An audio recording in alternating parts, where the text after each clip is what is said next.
back into college Call of Duty, and folks, it is playoffs time. Let's get it going. I'm looking forward here. Ricky just took the spear, doing well. Ricky, oh my god, the transfer for Ricky onto this A site. And he's going to find another double. In because I want some tequila, baby. Sternitor, he opened up the opportunity and gets the detonation over, so he makes it. Oh, baby! He had his new back spawn. There's a chance to close this half early. Oh, player number 3 or 4 finds that. Everybody's dead. Two come through Dojo, one down. The trade is through. Second opportunity. It's gonna be Splody. Once again making the plays. Result. Again, I think this is all scary things that will play in his mind as he gives someone a nice, quick, clean haircut, There's a making chance. it There's two. EMP number 2. Cumberland Phoenix now in that spawn trap once again, and look where the EMP spawns. The bottom of the map. Wow. That's 3 dead from Cal.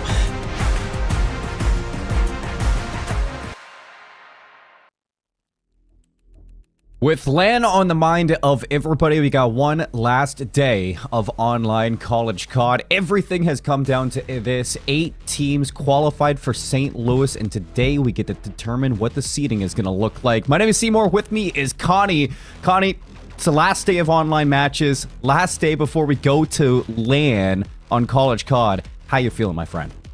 I'm feeling pretty calm, which is not what you'd expect for a final day show, or especially a final day of playoffs. But I think, Colin, that's just setting up what we had before, because yesterday was the Apex day with all the qualifying matches. Today we just get to have more token matches, if you will. We're going to see who's going to be placing where, who's going to be against what on day one, and just really set up LAN in the best frame possible. So I am equally excited as I am calm right now. Not a lot can be more focused on what we have coming up for you today. No, that's really the way that we're kind of looking at it today, and we can take a look at our qualified teams to see who is going to St. Louis just in a few weeks. St. Clair, Fisher Falcons, Oklahoma Christian, Mars Hill Lions, our Wichita State Shockers, Cumberland Phoenix, and Wosu Rangers, and the Texas State Esports Squad. This one's going to be fun. I mean, no Northwood. Unfortunately, we get to miss out. That's why you guys got to do and make sure that you guys are, you know, able to play in the playoffs, because we want to see everybody compete throughout the playoffs. Mars Hill going to make it. They missed out last year. We get some nice Wichita State Shockers representation. John Exotic on LAN. That one's going to be fun. And Wosu are underdogs. And then Texas State Esports Splody looking to take some teams down. It's going to be fun, and today we get to determine the seeding for all these teams going towards LAN. Of course, people at home should note that when you go to LAN, we're going to split each, all 8 of these teams into 2 groups of 4. Today, it's going to be determined seeding by winners' final teams, going to be the 1st seed. Losers' semifinal team is going to be the 2nd seed. Losers quarterfinal teams 3rd seed, and losers round 5 is going to get you a 4th seed. So you're looking to try to make it as far through this bracket as you can to guarantee yourself a good seed going into LAN. And that's so pivotal, Colin, because we must at least set themselves up ready for a smooth day one, not just in terms of travel and or the usual media obligations when you set foot into the venue. I mean, just getting comfortable. If you're in seed 1, you usually have a lot more room to breathe, a lot more time to set up, get ready. You have basically by a couple hours to yourself in the venue, where everyone else below you has got to get ready, get warm, because they're usually locking into matches straight away. The overall group format of 2 lots of 4, love the idea, gives Texas State a chance to upset, Nuoso a chance to upset, and that's what we really want to have overall, just that underdog Cinderella run just to come true. Texas had it yesterday throughout the entire playoff bracket. Maybe they could do it to LAN. Well, this format rewards that type of arc, so I like it. I really like it. Nothing more from me there, mate. Nothing more from either of us on these LAN qualified teams. I can't wait to see all these guys in person and see what they can do and see who's going to be our brand new CCL champion. Oklahoma Christian, our reigning champs from last year. You know, of course, there's a lot of storylines going into this one, with St. Clair Saints always being at the top, never getting their win. Could this year be the year? Fisher Falcons, of course, always in the conversation as a champion here in college COD, and it's going to be fun to see who's going to take that trophy at the end of it all. But today we get to go into our matches through the losers bracket first. We're going to be looking at Texas State Esports taking on the Cumberland Phoenix. A fun one, because for Texas State Esports, they dropped from the winners quarterfinals match against St. Clair in a 3-0 fashion. Yesterday, you got to see them versus UTSA Roadrunners, and it looked pretty one-sided from their end. Cumberland, on the other end, it's been a long run through the lower side. I mean, they've been on elimination since losers round 2 because of that Game 5 loss versus the Wichita State Shockers. They battle against ICC, Cal Poly Pomona, and Buckeye CoD, all to reach qualification, now taking on Texas State to see if they can push their seeding further. And I think Cumberland are probably going to be the toughest test that Texas State have had so far. I know off camera we talked, Colin, about Texas State's run yesterday being clean, just 3-0s across the board. Even when they lost to St. Clair, they smashed the lower bracket. Yesterday was pretty much a 15-minute series, and now they're going to be against real competition. And above all of that, a team that they're going to be seeing on LAN very soon. So, I mean, it's just a small screenshot into what is a bigger picture. The LAN, at the end of the day, is going to be the final result for these two teams. But right now, to see where they are going into it is always a good gauge. I know with St. Clair last year, they were the best team in the online qualifiers, but couldn't deliver at LAN last year and finishing dead last. So I can just at least draw the comparisons of this year to now. Teams keeping an eye on what can be, you know, online performance not really reflecting that LAN performance, but also just keeping the energy consistent. Because I know this year, St. Clair are contending for a title, as we touched on before, and they've made the correct changes so far this season. It's just now with 4 more teams added to the overall format of LAN this year, not 4 but 8, it just adds more room really to breathe, and the bigger teams have got more really to work through and eat through, which I think is going to be the biggest looking point. No, I agree. Both of these two teams, winner goes to play Martial Lions in losers quarterfinals. A very beatable Martial Lions after what we saw in their matchup versus the Nwosu Rangers going to Game 5. Search and Destroy looks good for those Lions. So today, at least in this matchup, I'm looking at the map 2s, map 5s for the Cumberland and Texas State to see what we got. Let's see where we're going to head to for these maps. And it's going to be a double dose of Den to kick things off, a double dose of exposure if we do get that exposure hardpoint, and then a Colossus S&D, Connie, for that map number 5. Good move for Cumberland Phoenix for getting rid of Scar Hardpoint. They saw Texas State yesterday on broadcast playing their opener, and they were phenomenal. 250-70 was their qualifying match record for the Hardpoint and Scar. So I see why they've instantly banned it straight away, going straight more to Den, more to a, you know, a well-balanced, easily paced map, especially when Splodey's naturally quite cracked, quick, loves to look around on 2020 sensitivity, but can find kills at all ranges with excellent control.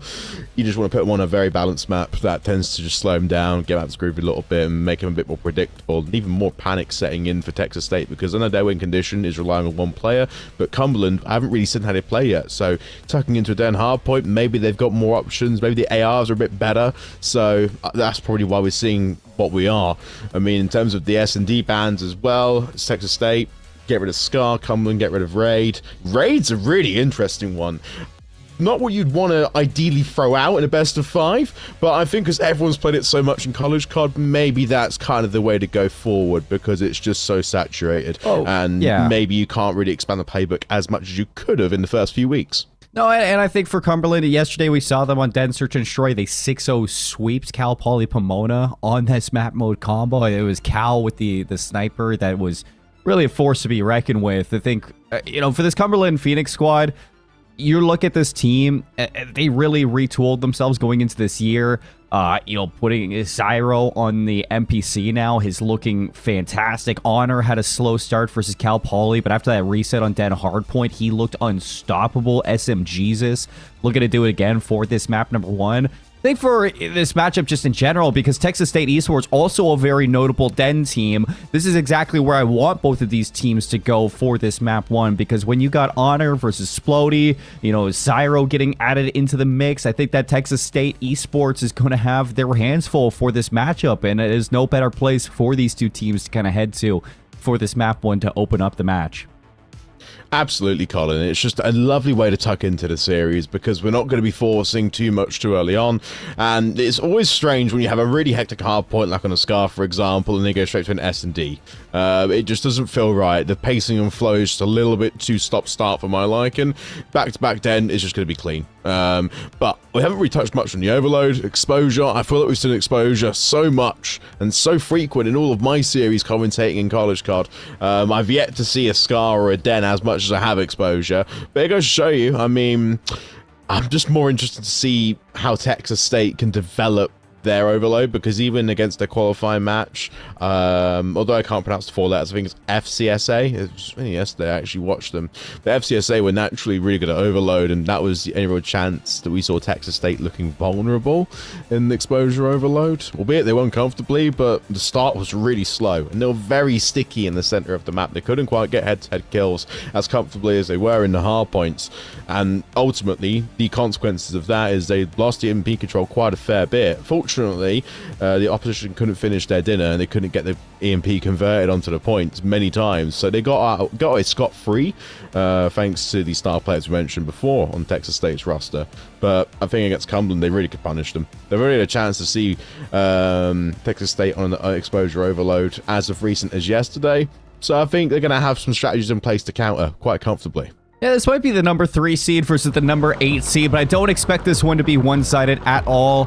When you look at this matchup against both teams, it is very much a close race between Texas State and the Cumberland Phoenix. I think that both of these are going to play well into each other. It's going to be a fun series to watch. I kind of predict this one to go 4. Not sure which one this leads to. I think the Search and Destroy, in my mind, is really going to decide a lot about this series. So until we get to that Den Search and Destroy to see how the outcome is going to look, we get this Den Hardpoint loading up, both teams ready to go. I'm just excited to get started with some more CCL postseason. Well, here we are, Seymour, right at the end of the playoffs. Texas State, Cumberland Phoenix, P1 is open for business. And already both teams touching time considerably. There's more Texas State players on the time. Hang on a second. Yarrow knocking down 2, already absorbing more time. Texas State were just stopped right at the front gate of this hill by one man alone. And look at the flip, excellently coordinated. This could be a very comfortable contest for Cumberland Phoenix as long as they can make sure that Cyro is calling out information and nades are being placed. Yeah, I mean, yesterday it was a 6th streak to start off this map for Cyro. Not really surprised to see him starting off well yet again, but Texas State, they weathered the storm, they battled their way back in, and they're getting themselves a little bit of time off this P1 already. Working towards new, a couple members from Texas State going to be there.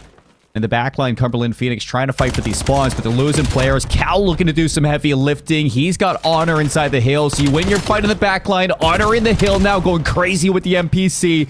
He's bringing his team a little breath of fresh air. However, Splody doesn't let them hold on. Yeah, Sploddy's actually got optimal positioning here to apply pressure, and the pinch in the back as well from Cyro means that Texas State ideally could get flipped out of spawn. They've lost it, but they can still hold on because they've kept 2 players alive. That has got to change where the guns are going to be placed. They've still got utility as well. Look at Ferg's belt, it's full, but he's just holding an AR inside the hill. It's almost as if, you know, we're not really reacting to excellent plays here. We're just getting the guns up and we're firing bullets. A 20-point gap and still controlling the hill, Cumberland Phoenix. Yeah, Cumberland. That is a huge break back in. That could have been tough with the way that Texas State really started this one, but you've humbled the SMGs. Cal's winning some big fights for the spawns, and you're playing well towards these rotations to new. They don't win these battles. Texas State are going to be the first ones over towards P3. You even have Dojo control in the likes of Doa. And he's looking to just be a trouble back here. Won't be able to find any kills, but he does slow things down. So now Cumberland fighting from Dojo's side. See if they find an early break. Cyro's going to open things up with a double kill, taking down Summit. That is a good entry from the subs, and Cumberland looking to hold on to this game. Excellent work so far, Seymour. You're seeing 3 arrows from Texas State converging on the hill, but unfortunately, they got to deal with the worst head glitch possible to defend, and Cyro really heating up to keep his team in. a fight at least for what is the closest battle thus far. Looking towards what could be a very crucial 20 seconds for Texas State. Cumberland Phoenix are looking to rectify at least a rotation to new, but no, Texas State already have been very proactive on the next sequence. They've started to slot now Doa round the west side of the map, tucked behind pillars. The rest of the team can bunker up. All you need now is maybe a trophy system, but this AR and Doa, we're seeing flashes of yesterday and the genius he can provide, because this now could be a big 60 if Texas can just lock in. Yeah, I mean, they flip things out of the throne room. They're losing a couple of these battles, and even Ferg spawns out, so you're looking to these SMGs to win some crucial fights within the hill. Cumberland breaks for the second. You still have some Texas State Esports Bobcats players to worry about, and as soon as you get in, it's exit outright. Ferg's gonna battle his way through on the planter. Big fight towards the rooftops. You got Splody inside computers. Rooftops is Cyro. He gets shut down. 23 seconds. The Bobcats starting to pull away. Well, this is excellent finishing so far. And this is a very difficult take. Cal, though, has timed the slide just perfect, but Honor really has made the important kills to keep the pressure off the hill. And we're really going to now eclipse onto the brand new rotation and just how good are both teams performing right now. Only a 10-point game between them, but still, when it comes to blocking the time on this hill and just keeping everything sequenced, Texas State are just slightly better at getting 40 seconds out of each and every hill that they touch. Cal just going to leave the hill open, see if he can fight for the opposite end of these spawns. Make it troublesome for the Bobcats to have eyes on it. Phoenix in a really good setup. However, a couple timings go away for Doa. Nearly snaps onto Cyro. Back and forth trades. Disfigured still holding on to the time. That's a nice jump up from Ferg. Gets his teammates into the hill for the Bobcats to try to salvage this lead that they have. 10-point difference between both sides. Phoenix still trying to fight for it. Cyro keeping his toes in for the contest. Disfigure takes down Ferg. Nice jump around from Summit. He's traded out. The Phoenix holding on to these new spawns, but Splody's trying to beat them there. They're slowing down pace now, Cumberland Phoenix.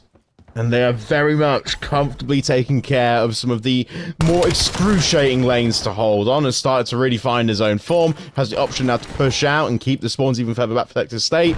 Also has one watching the pinch. But again, everyone has counted their numbers. And they're going to be timing this pinch perfectly. Now, on the opener, any nades being thrown, a couple into the hill. But so far, there's not much connection or intel being projected into this. They're not even damaging up the players. They're just getting the guns ready and losing by a bullet. Phoenix, though, they flip this lead and into the hill. You can see all four members of the Bobcats trying to hit this from two different angles. The NPC's going big yet again. Cyro for three. Can he find all four? Of course, with the honor, he gets it done. A full wipeage of the Bobcats. They don't even flip those spawns. You already have Disfigured at new 8 and 15, but this could completely reignite this game for the Phoenix. Disfigured spinning around. He sets up Cal. Nice shots coming in from the Phoenix. Cal can find just one more. Then you are set up for P3. He's just going to hold on.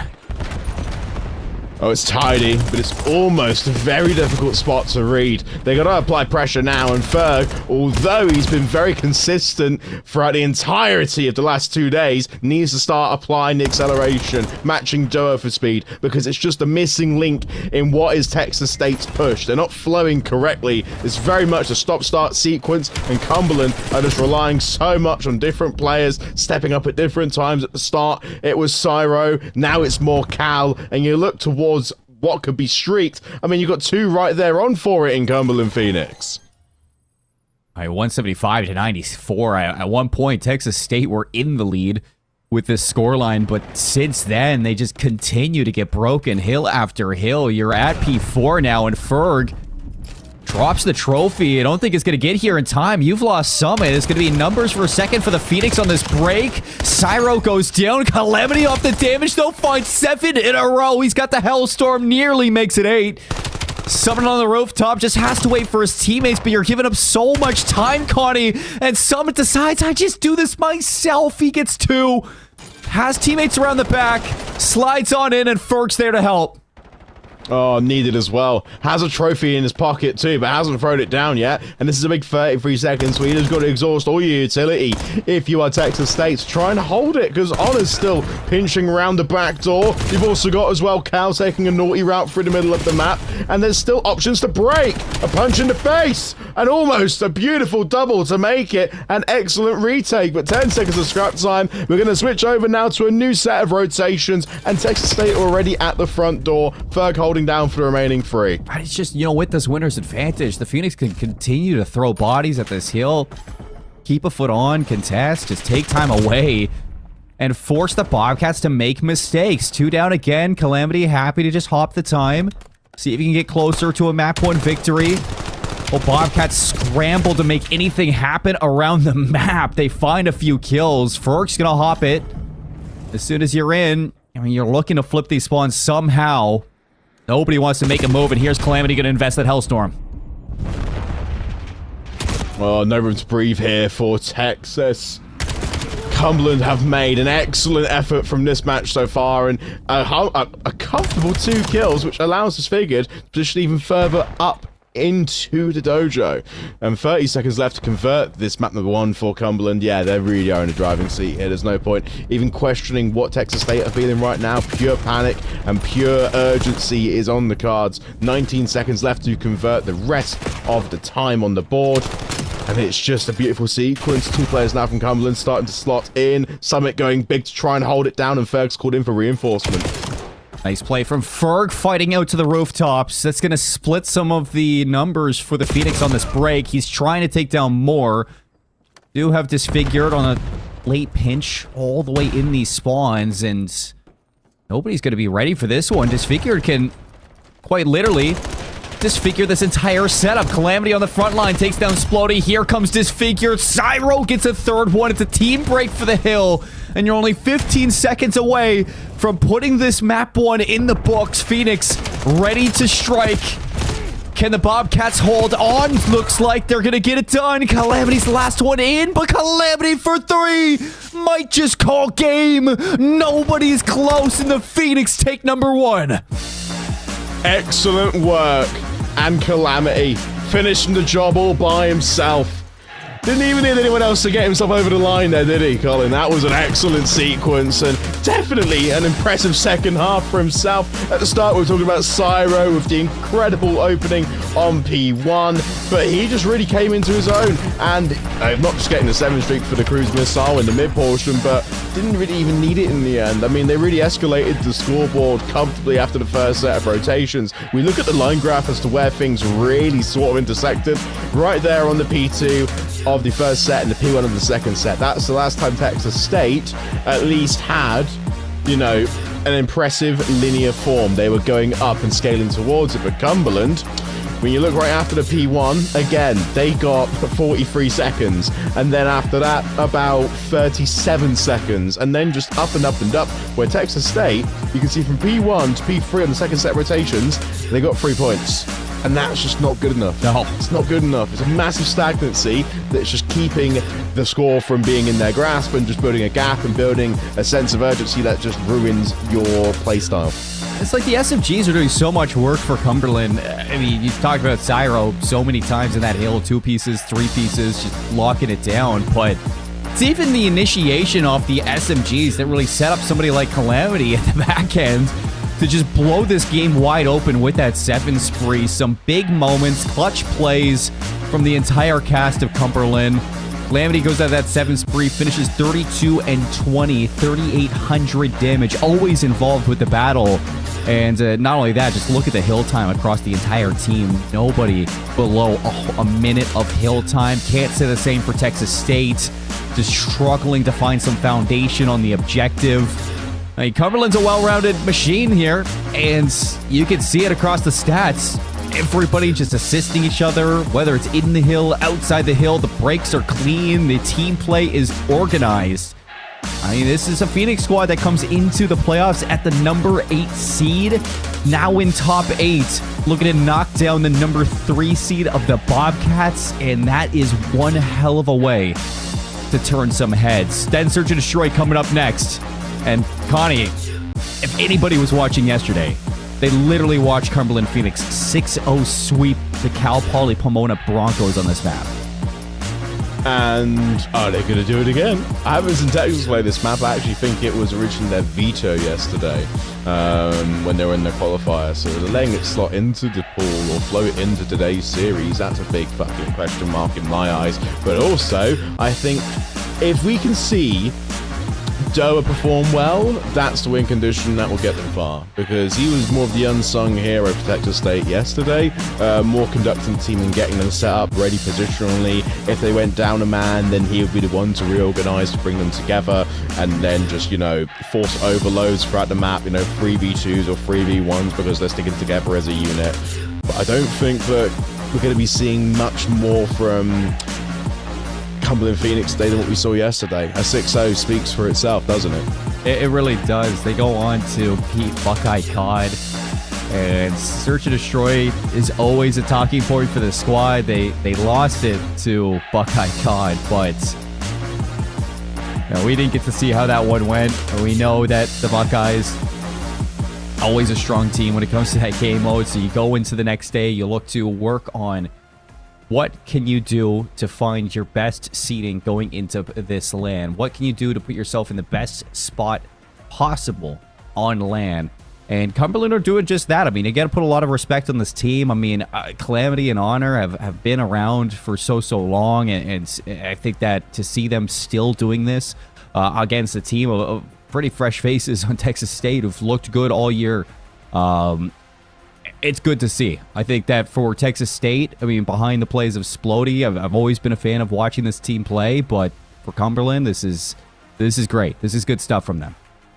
I don't think you could ask any more, could you? Definitely it'd be interesting to see just how the dynamic works on LAN, because I can see that Splody online is excellent, and or at least putting his foot in the door and himself in the shop windows for, you know, top tier teams to look at this guy as a valid option in the coming months, or maybe even the next game.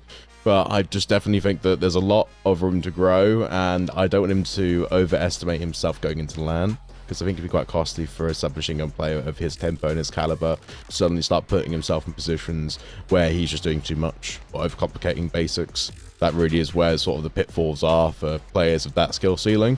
But we saw it last year as well, with players getting, you know, slotted into excellent positions. I mean, Noom is the textbook example from last year, especially when he was the least known on a roster full of, you know, not just ex-pros, but ex-champions. So I think, you know, this is another installment or another chapter of the CCL yearbook that's just going to be like, yeah, here's another graduating class where everyone's just going to be godlike in a year or two. So, yeah, I'm definitely going to say Splody's one to watch, for sure. He is, and it's like you got to show up for the Bobcats in the way that they've completely turned it around, because you just think back to, you know, former years, this Texas State esports squad, and, you know, but for Splody and Doa, I mean, it's not really been the finishes that you want. 2025 to 2026, now you're into top 8, you've made it to LAN, and I think that's really exciting for this team.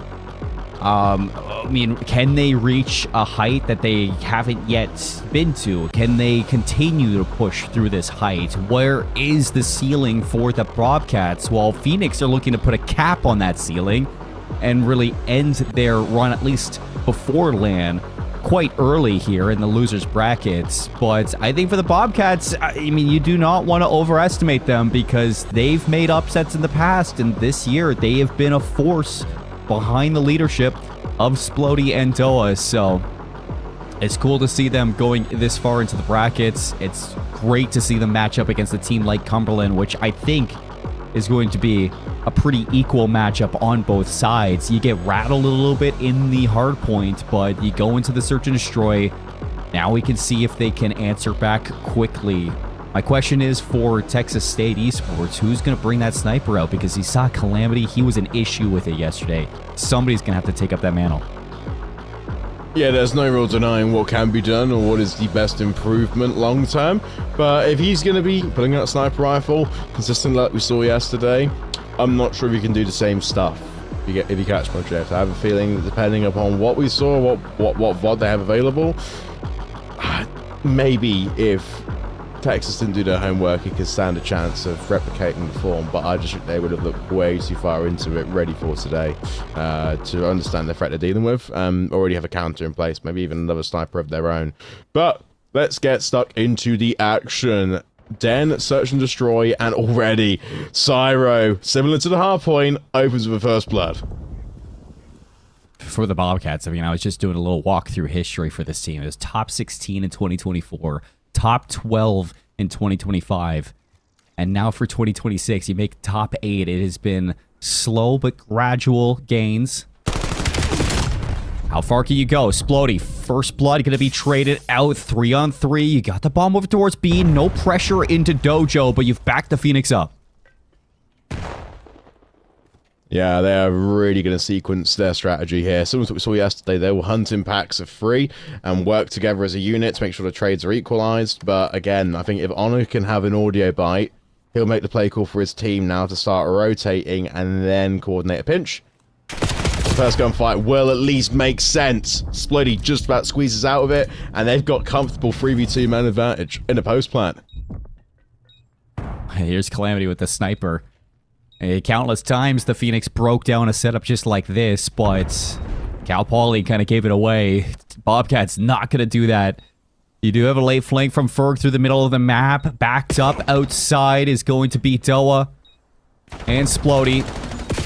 Splody with the jump challenge just slowly slaughters them inside of that site. Texas State Bobcats kick things off for the first round, and it's Ferg to finish it. I mean, this is just simply gorgeous. You can't take any more excellence than what Ferg has pulled off. An excellent pinch, and even more of a tidy incentive to get this score escalated.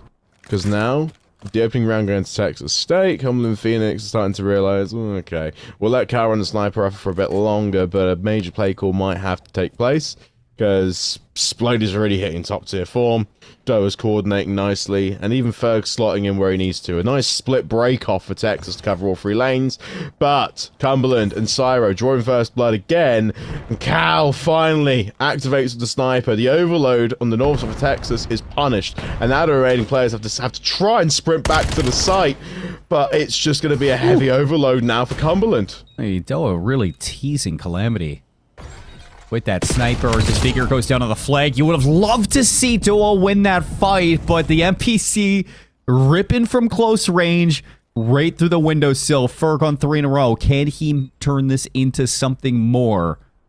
He's going to go down the steps. Honor caught there. That's 4 in a row. 21 seconds. Not a lot of time to dismantle this setup. You still have Calamity on that windowsill with the sniper and pistol. He's going to spot check this one. Ferg shot from Cyro. No way into it. No time to get this defuse. Maybe you can find a couple more kills, but Calamity kills you, shuts it down at 5, and ties up this game. Excellent work. Even better ideas. And that was a nice response, and definitely a much needed response for Cumberland. But wow, Cal, we're definitely sensing, you know, little glimmers of yesterday's performance in today's showing for sure. I'm excited to see what he can do, because we're really at the start of the game, where both teams are figuring out what the tendencies are, where they're going to place every single player on break-off. No major adjustments to come yet, just because there's not a lot really to discuss. But now, Cumberland are actually going to go for more of a broader break-off themselves. You see them smashing in 4s, which is now what Texas State are doing on the south side of the map, and they're going to try and at least sequence control here in this connector and get a post plant off. Cyro looking for some shots to the wall. Nothing connects. Oh, Splody on the setup with Ferg to his left. Do they go for the challenge? The figure's going to check it immediately. You're evaporated. He died so fast. Calamity and Cyro are going to be so worried about this play. But you have Honor on the other end. He's going to trade things into a 3-on-3. Calamity with the challenge of the sniper, but Cyro can't follow it up. Nice double kill coming out from Doa. And it's Honor alone. 1 versus 1. NPC versus NPC. Splody with 15 seconds is the time on his play. Expecting Honor to go for the challenge. Nice nade coming through. The Bobcats keep this going. Wow, excellent little switch there. And you just know the stick wasn't viable in this situation. Splody will constantly spam check and just allow his gun skill to do all the work if he gets in harm's way. So when you have a player that's got a high check rate, you feel the need to kind of peek a little bit more, maybe take a fight at 15 seconds. But that nade, off the back of the original bullets connecting, yeah, that was brilliant. That was skillful. You don't see that very often. But it's absolutely well timed. And he's on for a 4 himself, 3 off a cruise missile, which would be even better in the S&D for this one. More options for Texas State, and they're only really 4 rounds in. But looking at how Cumberland have broken off for this one, it's going to be ships in the night, a massive blind counter, and Cal opens his account with another first blood. Honor finds a second one. Splody dives right out. Broken figure says, yeah, don't mind if I do. I mean, that is the fastest round we've had yet in the Search and Destroy. It keeps us even, 2-2. And not only that, with this figure putting that kill down on Splody, ends his streak. Snaps over to Doa. Lovely shots coming out from Disfigure there. I mean, both teams, it is just neck and neck how even they are. This is incredible. I mean, you got to think, first team to take an attacking round, maybe, or first team to win a defensive round. The glaring thing for me is Dara and Summit. Neither have got a kill registered yet. Definitely when they start slotting themselves into the match, then we'll start to Texas State really hit form, because they're competitive at Cumberland, but they're missing half their team. Dara swings around, doesn't get first blood in the end, but his teammate's there to bait and switch it out. And now we can make sure this is an even smoother transition, not just for Ferg and for Doa, but just keeping Cumberland at bay. They have control of the site, but this could be a very bold wrap, and one that could be easily read and quickly, you know, escalated by Cumberland, because they've got the shortest route. But it's just a massive fake. They're going for another site, but no one's far up enough to cut them off.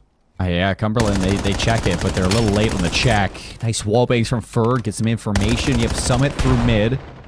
No mid presence from Cumberland on this retake. All 3 players gonna flood through Dojo, and without numbers, it's not gonna be easy to break this one. Nade's getting tossed up. Summit should get an angle eventually on this cross, but everybody from Texas State playing passive. Splody waiting for Ferg's contact. Either that, or waiting for somebody to slide on out. Zyro gonna get spotted. Expecting the chow, 18 seconds.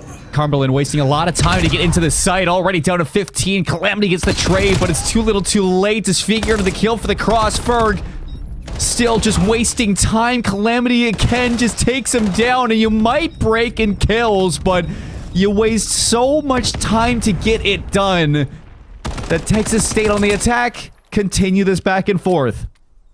Again, Doa just conducting this one from the heavens. 3 plants he has so far in attacking rounds. And Texas State have just got this wonderful sequence in place where everything to get an after-plant situation from Doa. Splody already knows what to do, when to check, knows his talent, knows his ceiling, doesn't really weave in confidence in these very tense 1v1, 1v2 situations that are coming out so far from the post-plant. Just doing well, and Doa always do is just put bomb down. That's clearly the strategy. So win condition now for Cumberland, apart from Cal's first blood again, is to get rid of Doa.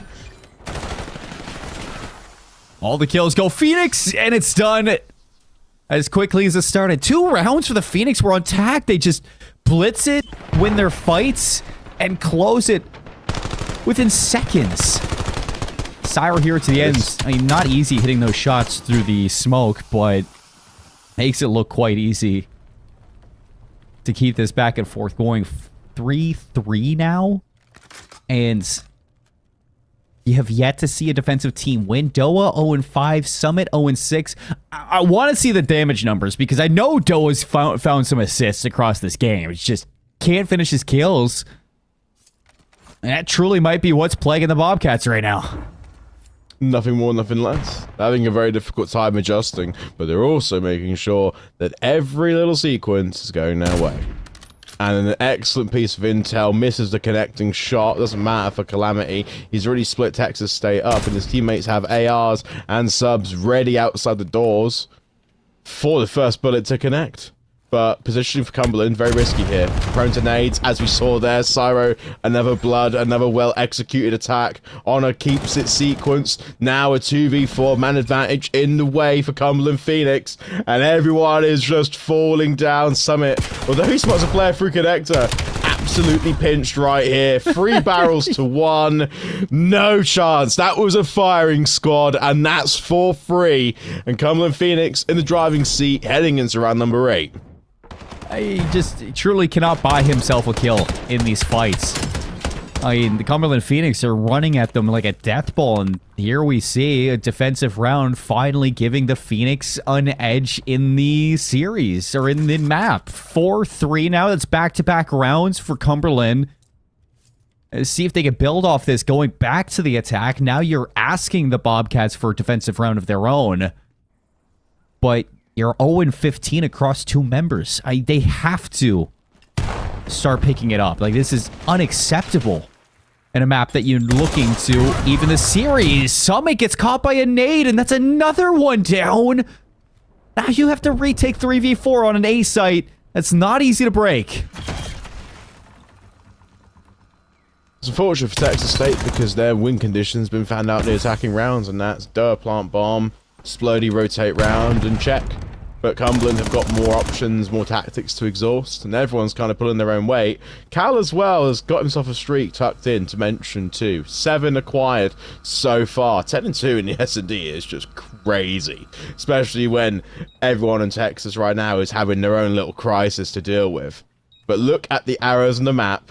Just like an invisible line cutting them off between the buildings. Everyone has got pressure applied and numbers and trades in place. But a 3v2, and Cumberland now is going to apply checks. They're going to shoulder. They're going to make sure the head glitches are pixel perfect. Splody, although he's got the shot off, it's a 1v1 for Ferg.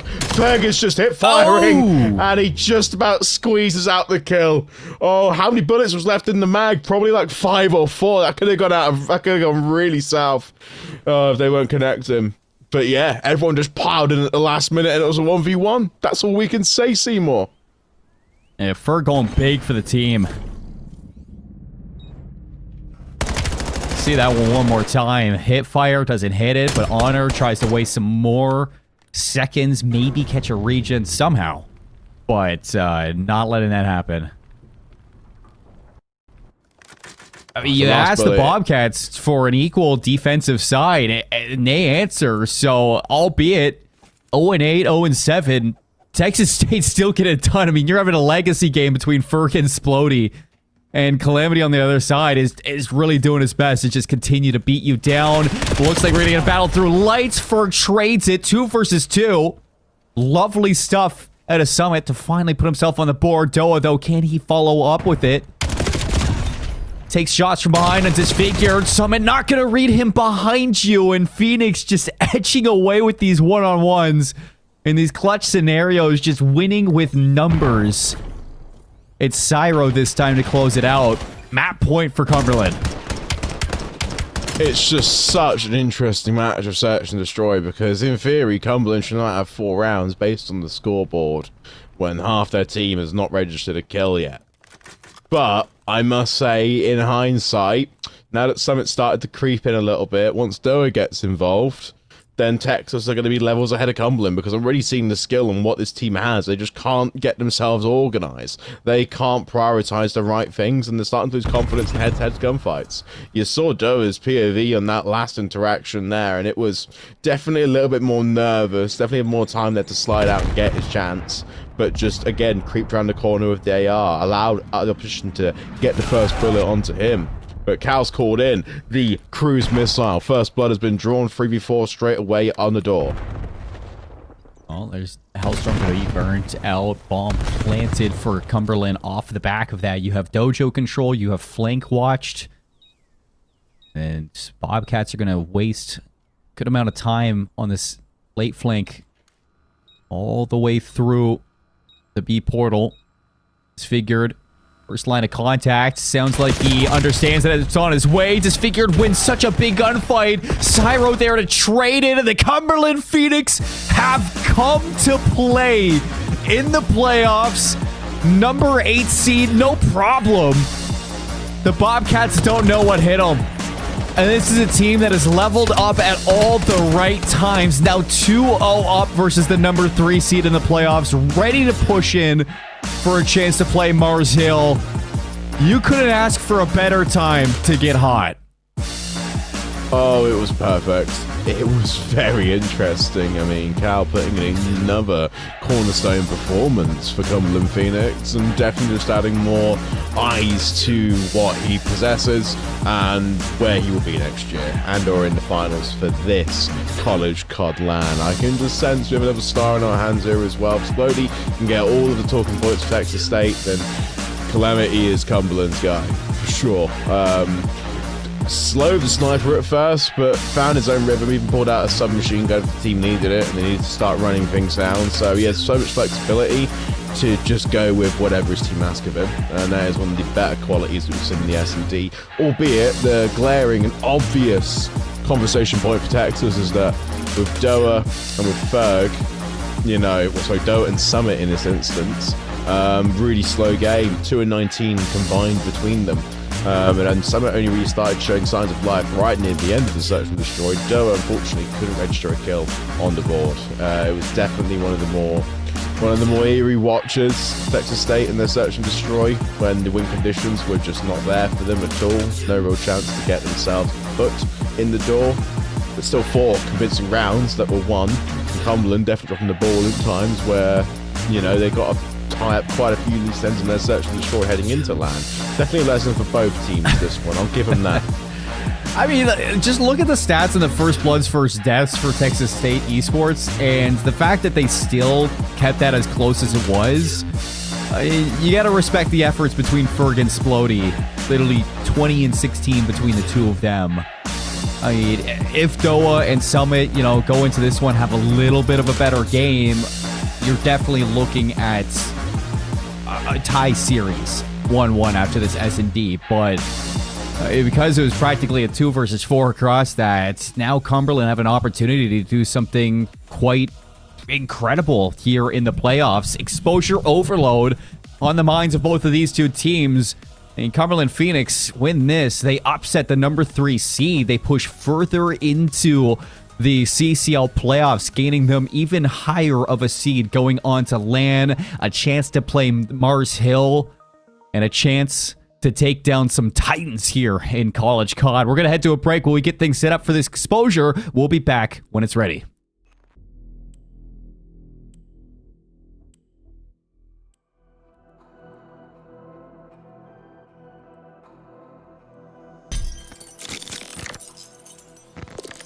Takes it around, slides in, and Huncho for 2. It's Ace with a sniper. Oh, what? Oh, and he puts it on a poster. 1v1. No way.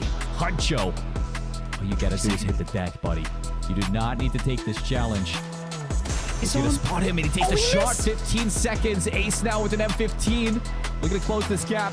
He knows exactly where Huncho is, but the clock is not on his side. Huncho, he knows that all he's got to do is stay alive for this moment, and he goes for the challenge.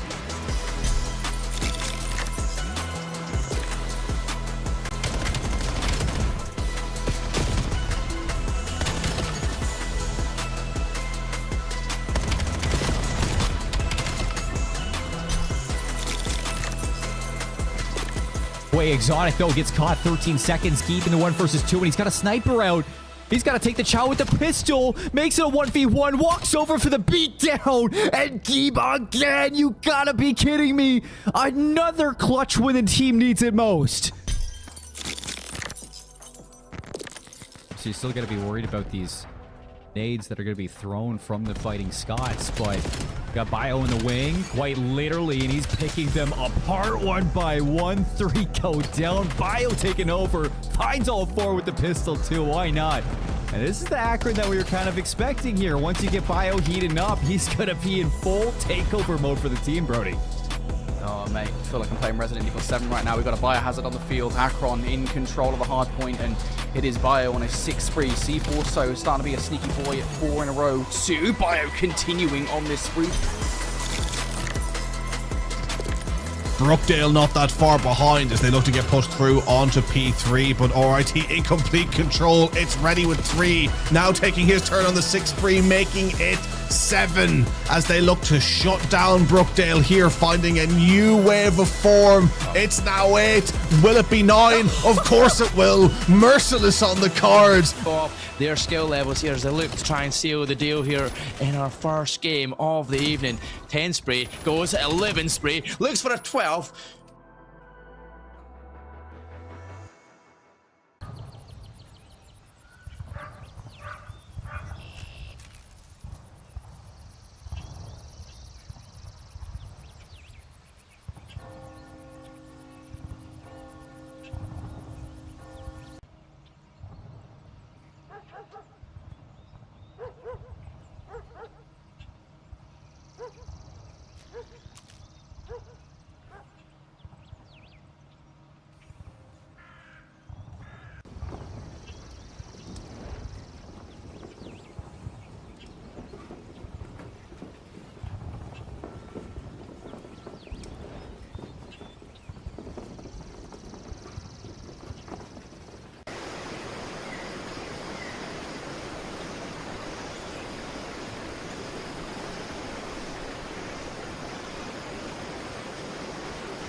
Welcome back, everybody, to a banger matchup between Cumberland and Texas State Esports. I didn't expect the Bobcats to be struggling here against the Phoenix the way that they are, but Cumberland, who've just been grinding through the lower bracket since lower round 2, Connie, now 2-0 up over the number 3 seed. This is incredible stuff to have happen in the CCL playoffs, and it's something that we always talk about, that eventually there's going to be an upset. And here we might have it. Absolutely. I'm on board with that. And I just hope that they can continue this level of surprise and excitement going into LAN. Because although it's just a seeding match today, more of a token series, if you will, Colin, it's still an excellent look as to what is to come. We don't really have much information throughout scrims, throughout time from now to between to LAN. But results like this are encouraging signs. And I really think that if they're going to hold their own, what a way to do it. I mean, I just think, is this the map ball that we see out of both teams heading into LAN? That's the question I always like to ask from my analyst brain. And I can definitely see a few sticking. I can definitely see Texas State definitely didn't get the best pick of the draw for these 5 maps. Definitely concede that Cumberland Hardband have hit their favourites. So the series is going as expected in a few regards, i.e. the Hardpoint in particular. But exposure overload, I mean, if Texas can allow Splody to control mid, that's the win condition. That's what they need to do. I mean, I think that for the Bobcats, you're just looking at the entire team to get on board for this map number 3 to take this exposure. You've been really struggling. I put a lot of focus on Desire at the start of the series and the playmaking abilities for his SMG, but I mean, Honor and Calamity have been really picking it up. Calamity in that Search and Destroy, unstoppable, whether it be with the M15 or the VS Recon in hand. Just incredible things coming out from this Cumberland Phoenix camp. And going into the exposure overload, I feel like you are not worried at all for this matchup. I think the Phoenix, I mean, you've been here, you've done that. A couple close overload wins across your kind of run yesterday. But nonetheless, I mean, a lot of your overload has been a shining part of your run through the lower bracket. I mean, you beat Cal Poly on this mode. You beat ICC on this mode as well. You take down Buckeye CoD. It's been good for the run. So now with Texas State Esports, the Bobcats in your way, 3-0ing them. I mean, that would skyrocket your stocks going into LAN. Not only that, give you so much momentum into a heavyweight match against the Mars Hill Lions, who yesterday looked a little bit vulnerable against Nwasu, a team that you definitely like to get your best plays going forward into this next match. Let's see if they can put one foot in front of the other. Texas State, Cumberland Phoenix already smashing their way towards the EMP. Both teams taking different approaches to the outline. And Honor and Cyro draw blood. Hang on. That's 3 kills in the feed for Cumberland Phoenix. An instant wipe. And they are pressing the spawn of Texas State out the gate. Look at the sprint towards the point. And they're going to try and get a cap on. And they have. What an excellent opening. And what a surprise. Texas State couldn't respond. A raise the eyebrow moment. You still have Cyro inside P4. He's just going to be cutting off a couple of this help. He stays alive. The run's going through, looking to rally a second one already. Within 1 minute, a 2-0 lead for Cumberland on the exposure. Absolute shambles for the Bobcats on the opening breakoff. See if they can answer back, though. A couple of kills, 3 go down. You still have Cyro on the A portal. Nobody's going to grab that objective just yet. Finally, Doe is going to pick it up. Where do you take it? You got 3 players in through mid trying to pave a way for this objective. An excellent wrap as well towards the north side of the map. I think we will have, disfigured an Honor right there at the front gate. But they're going to flip it around again. Oh, this is excellent. They're faking the pass. And they got options to work with. But the more time they spend, gallivanting in mid, the more time to set up for Cumberland Phoenix. So this press might not even work out in the end. No, I mean, you're just spending so much time in kind of a lull here. You're giving way too much up to the Phoenix in these attacks. And it looks like the Phoenix are going to be able to defend their base. Ferg back off the respawn. A couple of kills for the Bobcats. Now Splody not able to get in to P3. Overload device should reset, and it will down to dirt. And who's that at the bottom? It's going to be Calamity sitting there tucked away. Calamity goes down. He finds Splody, who falls off the map, but that is going to be enough to stall out this grab yet again. Look how far the Bobcats are spawning away from this overload device. Yeah, it's amazing how 1 minute of pure chaos in the opening, and now everything settles down and the teams are starting to understand and assess what positioning should look like. Cumberland, though, although they have disfigured right on the EMP, Texas State are closing in fast, and they have got an offset timing with the extra players spawning in. So I do think that despite the kills being sequenced well from Cumberland Phoenix, disfigured has told us just a little bit longer there to try and get positioning back, because they just pushed way too fast, way too hard. And the 4 dead in the feed for Texas State means that they now can start aggressing towards an A. But hang on, they've got pressure at the front door. I mean, this is so hard to break on through. Splody trying to find a surprise play onto Cyro. He gets cleaned up by the NPCs. Another defensive stand for the Phoenix. They're going to grab that device, pull it to the north side of the minimap, and see if they can burn some of this clock. 2 minutes for the Bobcats to finally kind of get through this defensive play. Ball sitting in P3. Calamity down low.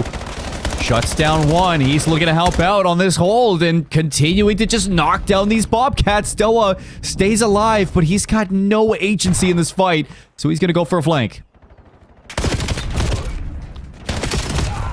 Pressing, excellent move. Unfortunately, couldn't get the kill at the end of it, because now look at how Cumberland Phoenix open at the middle of the map. They can press their way towards B column, but there's so much time that they got to work with. Well, he's still a minute 15. It's just the fact that, like, you're fighting in your own base, and Texas State just cannot buy themselves a key kill in these moments. Splody is just all over the place with these shots. Calamity scoops at that device. 3-0 now for Cumberland. A minute left in this first half, and every shot that Texas State has had at putting that device in a portal has been thwarted again and again by the Phoenix. You got disfigured top ring, and they're looking for number 4. Oh, tidy. I mean, that's an excellent kill, but equally traded out. Disfigured has got to work with at least one last push. Oh, made it. Made it. There we go. Half time now is what we have graced. So I think that that was what could have been a very hair-raising sequence, especially for Disfigured to get that. It establishes the lead, establishes the score, and definitely more signs of life from Texas I like. I mean, Doa definitely is coming to its own a little bit more than what we saw in Search and Destroy, that's obvious. But I must say, having 2 caps in the minute of the opening bell, I mean, that probably is... Yeah, that's going to put anyone in the blender, to be honest with you, mentally. Cumberland Phoenix currently 4-0 up. They got half of that in literally 15, 30 seconds because they read the break off and got 4 dead. Yeah. And then applied the pressure at the right spot. So now flip it round. Can they do it again? I don't know, but they've got to prepare for what, can Texas do? Is it the same? Potentially. It has been troublesome waters for the Bobcats, man, across the series. Since about that second set of rotations in Den, it's been nothing but Phoenix. Across the board, here we go for the Bobcats. That's a great break. All 4 players still alive. You're going to scoop up that device. You got Splody top ring. This is your chance to get yourself on the board. You just need to win the next wave of fights. Allow Doa to get it in, but no! There it is. Summit gets it. Nearly another heartbreaker. But here we go. Can you answer back? It's going to be all 4 players of Cumberland on P2. I'll tell you what, they need to keep their eyes glued to the middle of the map because look who's opened it up. Free Jet in the feed. What an excellent opening from Ferg and Doa because they've cut off the pinch again and they can get the EMP sequence towards B. Splody's holding his life so well on the north side of the map. Oh my goodness, again. And I mean, how about them apples? Oh my. 2-0 the other side. Splody on 5 in a row. Ferg on 4 in a row. Summit started to pick things up here, and you can tell that there is some desperation kicking in for these Bobcats. Back-to-back captures. You cut that lead down to 2, and you've given yourself a spot back in this game. Shuts down the device carrier. Still have Calamity to worry about. Someone off spawn. Gonna get some assistance on clearing out that lead blocker. Got lots of time still in this match. No need for Texas State to get worried. Absolutely. There's not a single bit of panic or a single bit of fear occurring right now. It's just a lot of composure, but equally so, Texas are feeling fantastic after sequencing those 2 caps. But now Cumberland has started to understand they're in the middle portion of the game now. They've got time on their hands, but they've got to start acting a little bit more carefully, making sure positioning is the priority. Look at the sequence. Look at this rush. And that right there is incredible. Cal gets one with the car as well. But they just smashed the south side of the map and just took a beautiful exit. Still a 3-point gap and 2.5 minutes to go. You can't forget the way that this first half went and how dominant it was for the Phoenix. So as soon as you get rattled there, I like that the Phoenix really slowed this game down, stopped taking those really quick gunfights, and managed to do exactly what they did in the first half, just bully their way in to a 3-cap lead yet again. Summit trying to push forward with Doa. See if you can get some ring control. Cal shuts it down. Still getting chased down, back and forth trades, but Cal does enough for Honor to get rid of any pressure towards the ring. You're still gonna pick up this device and make a run at it. Stun's gonna land there. Ferg on the crossfire, can't pick it up. But here we go. One more player to deal with, and it's Doa to put number 3 on. Texas State knock it back down to a 2-point lead with 1:50 left. Tidy finishing, excellent sequencing. Oh, look at the white arrows, just Calamity around the middle of the map and towards the EMP. They got a sequence, they're going to smash their way onto the B site. There's too many barrels to hold. Ferg is stunned up, and that's another 6-free. 2 away from closing this one out, and Doa only gets a few token kills at the end, but what an excellent sequence and a press from Cumberland Phoenix. You're just struggling to catch up right now if you're Texas State. Calamity now with the drawfic in the corner. 3 down for the Bobcats. Honor makes it a clean 4. Device gets stopped. 1 minute left. I'm not sure how you cut down a 3-point lead with this little time, especially with possession in the hand of the Phoenix. They're going to take one more run. And they're going to look for the dagger. 3 go down. An 8 in the back for Honor. Doe's the only one here. Can he clutch up? No. Honor with the pistol. Whips in the 7th kill. Or whips in the 7th point. That should be the game. That should be the series. The number 8 Cumberland Phoenix upsetting the number 3 Texas State Bobcats on a Sunday of CCL. Filthy snap from Cyro. And look at this, the EMP finally sequencing for the potentially last moving moment. They got no way to block. It's going to be a rush from Honor, and it is done. Cumberland Phoenix convincingly 3-0 against Texas State. And the seeding is all but confirmed here, Colin. I must say, for a preview for LAN, this match does definitely raise a few scorecards in our eyes. Definitely a little upsetting for the Bobcats, making history for the program. I mean, the club team makes it all the way to LAN, top 8 in the playoffs, punches you a ticket to St. Louis. You think this is your year to set yourself up for a major LAN performance? I mean, you're going to be at LAN, but you've just net yourself a 4th seed for one of our groups going into our in-person tournament. Cumberland Phoenix, what a day to get hot.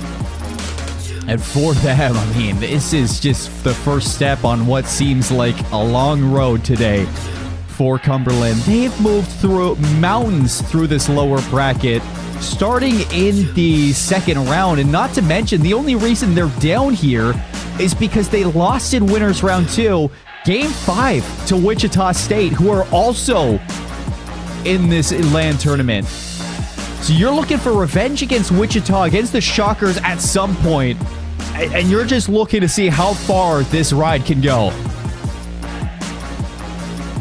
I just think that there's so many more stories to tell when we look at the numbers. And speaking of performances that stand out, I mean, Cyro, excellent work. 13 assists, 22 non-traded kills. I'm amazed at just how much he could do, how much he could support in this map, because he was the one, again, not just carrying the overload, or at least supporting the push, but he was just constantly pinned beside Honor or Disfigured or Cal. He was beside someone just helping the press, just helping get the lanes open, helping to move the EMP around the map without it feeling too blocky or too sticky. Because although Texas State opened up fantastic in the second half, we thought Cumberland's was a one-off when they got 2 in 20 seconds. No, Texas just copied that shit straight away, and it was like, wow, all right, Cumberland now got pressure applied to them. Texas starting to wake up quite comfortably and get into it. No, they just managed to find the mid-game, and really this is where, you know, Cal and Cyro found their own form. They've really found a fitting way to deal with Summit, to deal with Splody.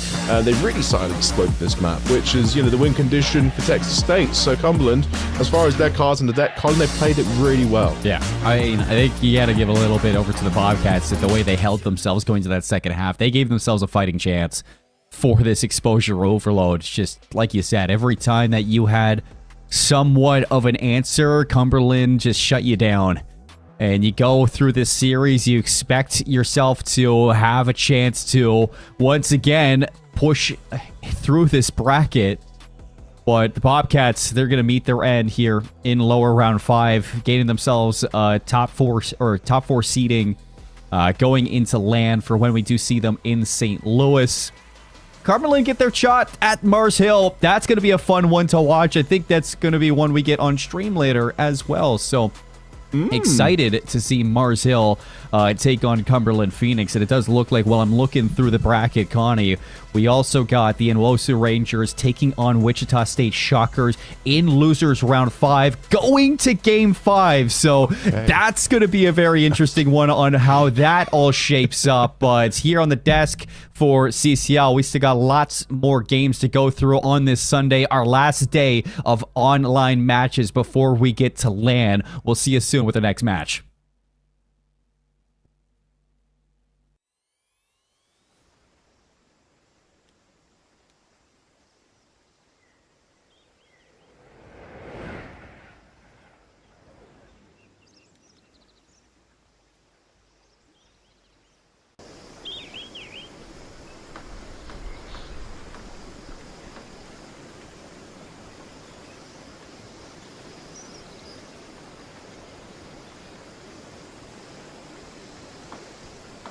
Hi, my name is Joseph Miller. I go by Biohazard. I play for the University of Akron, and I am a social work major.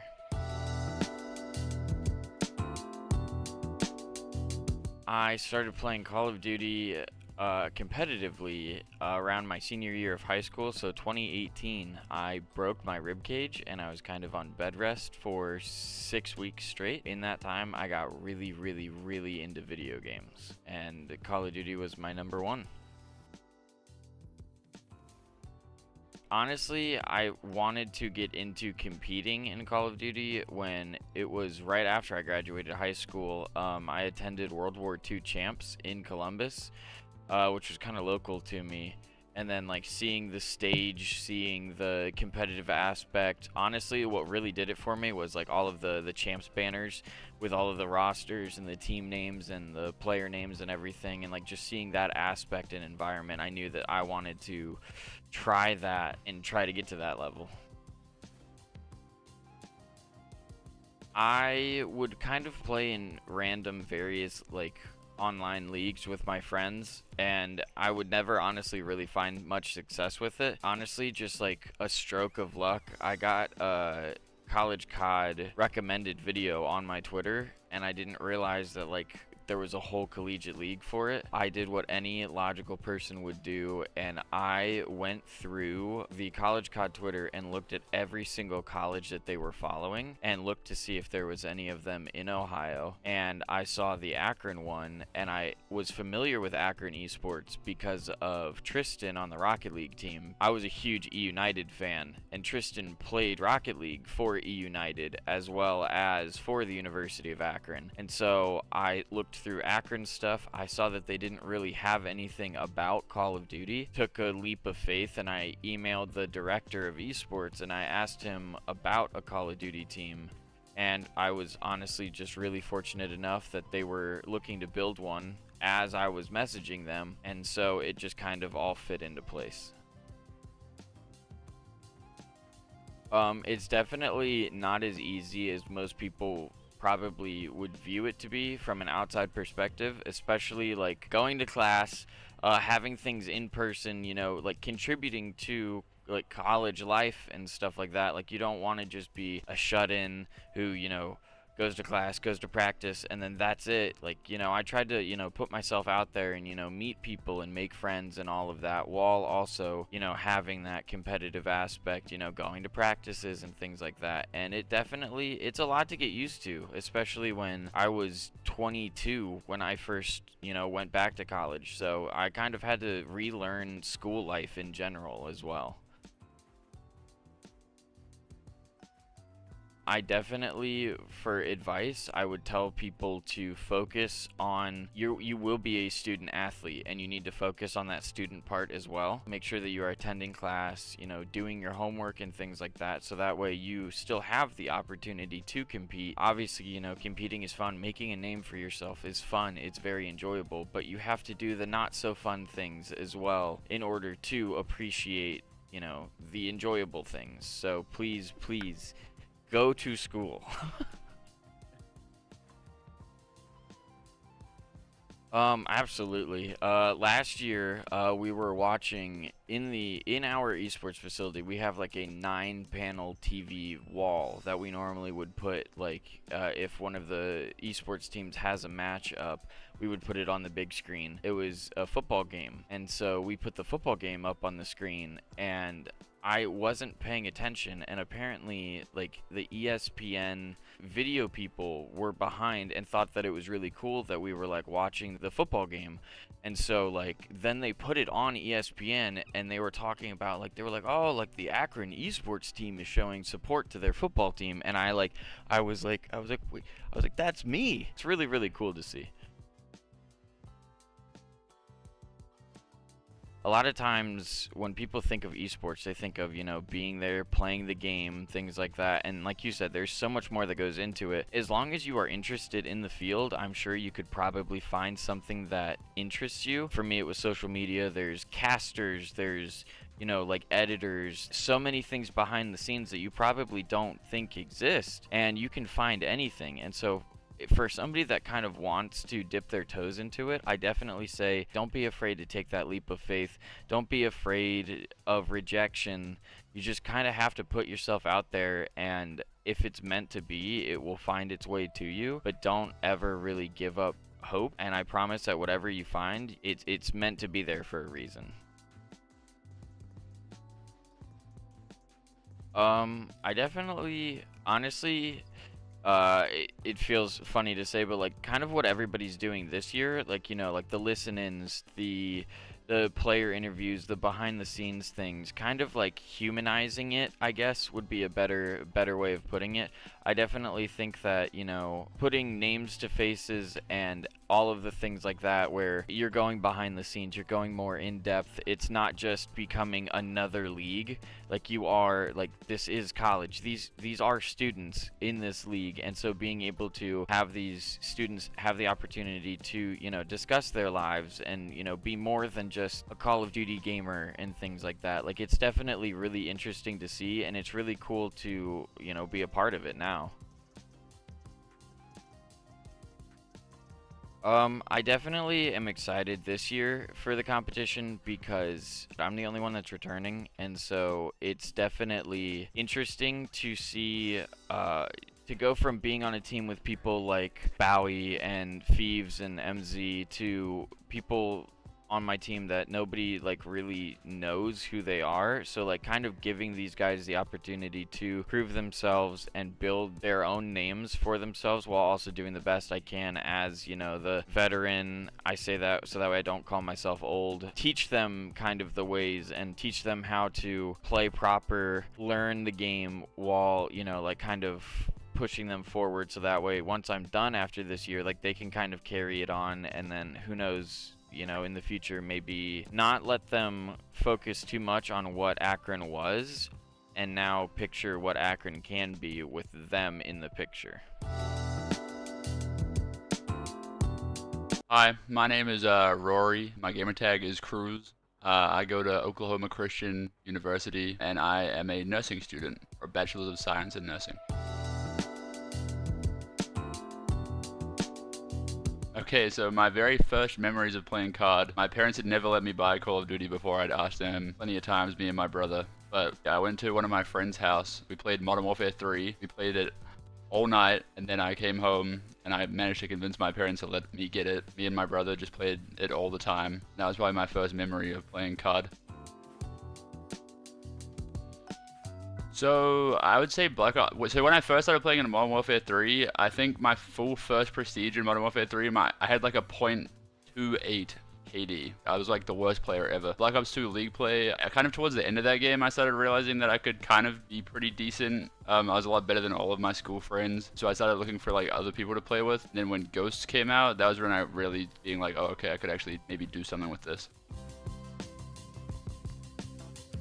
So I finished high school in 2017. When I finished high school, I didn't really want to go straight to university or college after I wasn't very motivated. I kind of just decided I needed to take a break, and competitive was kind of like a thing that I like to do to kind of like, not escape from like what was going on in my life, but like it was a good kind of like thing to give me to vent or just kind of get my feelings out. And then it wasn't really until I moved over to the US during Cold War and started competing over here that I actually found out what like the CCL was. It showed me that I could do like both things that I wanted to do. So I always wanted to like try and go pro in COD, but I also wanted to do like a nursing degree. And so doing the CCL gave me like an opportunity to do both of those at the same time. I feel like it kind of was like a no-brainer for me to kind of come over here because it let me do everything that I wanted to do all at the same time.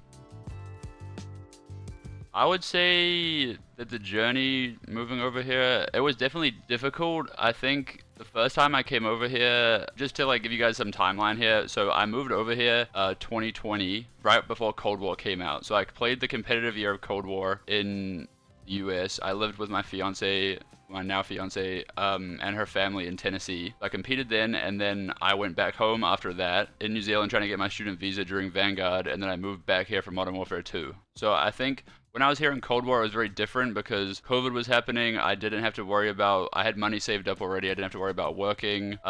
So life was very easy. Change that to now where I moved over here. I am paying for my own apartment. I have a dog that I'm also paying for. I have a job, and then I have classes, and then I also had like scrims and tournaments and everything. I would say the journey was, at least for the last 2 years, have been like very stressful, but it did teach me a lot about like time management, prioritizing things. So I actually get asked this quite a lot by people on Twitter. Why do you do this to yourself, or how do you do this? What I learned is that the biggest thing is kind of like I said, it's time management, but not in terms of like sitting your day out and being like, okay, I'm gonna do COD from 1 until 8, and then I'm gonna do school from 8 until 12. Not every day is gonna be the same. You can't follow the same schedule every day, because some days you might get 8 hours of sleep and some days you might get 2 hours of sleep. Don't waste your time. Like, I'm not gonna lie, I think over the last 2 years, I've barely watched any movies, any TV shows, always doing something that I think is productive. The amount of time that people spend procrastinating on things, they could definitely work a full-time job with that amount of hours that they spend doing almost nothing.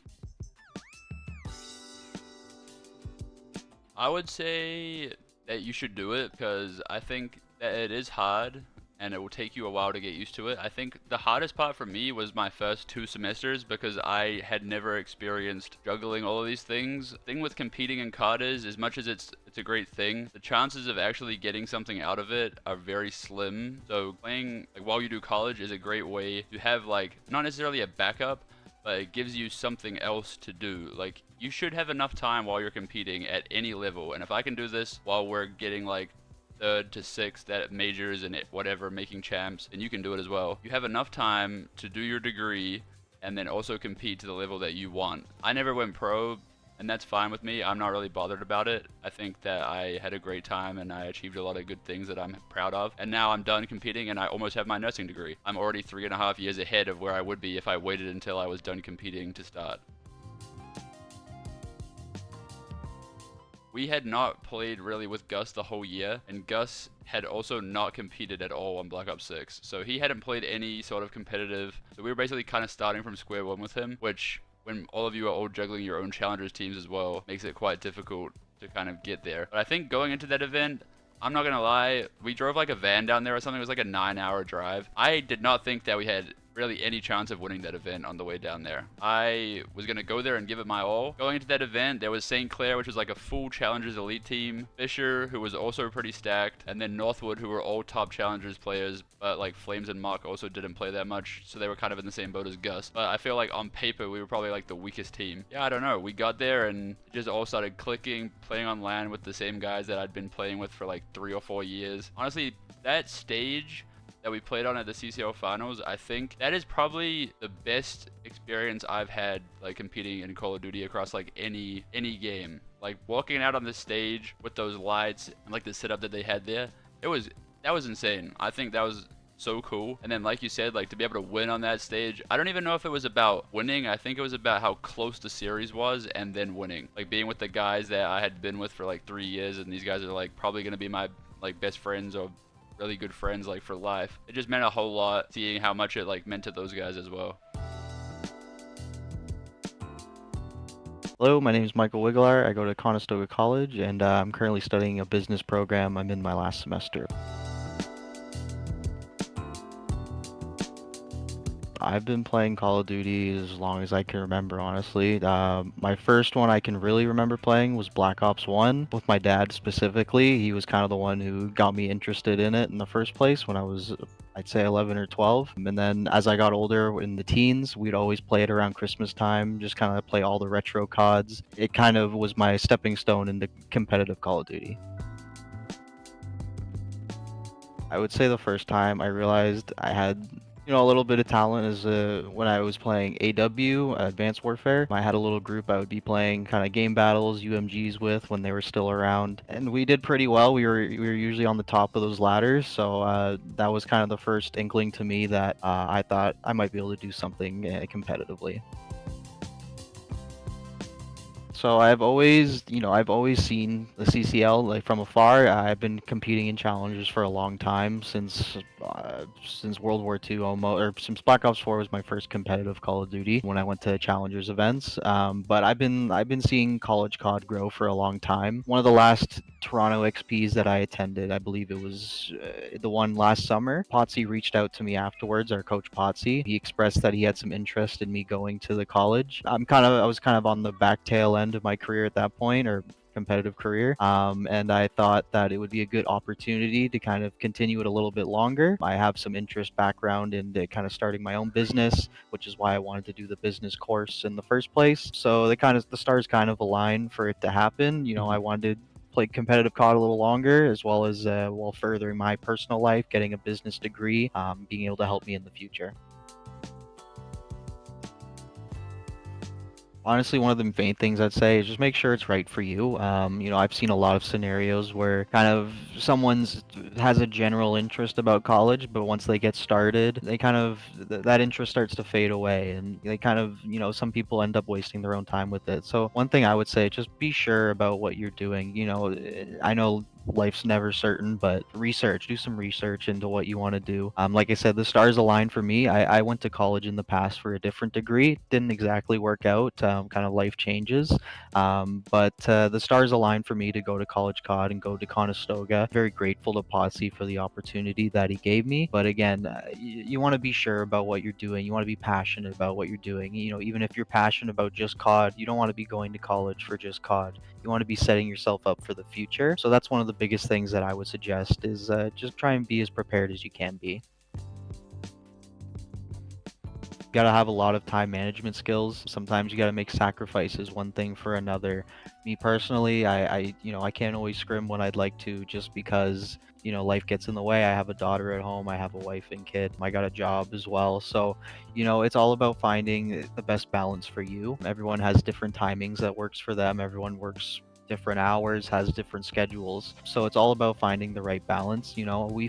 We have a very flexible team that we can work around. We practice when we can, but we all understand at the end of the day, life comes first, school comes first. You got to make sure you're finding that right balance while also finding the time to practice at the same time.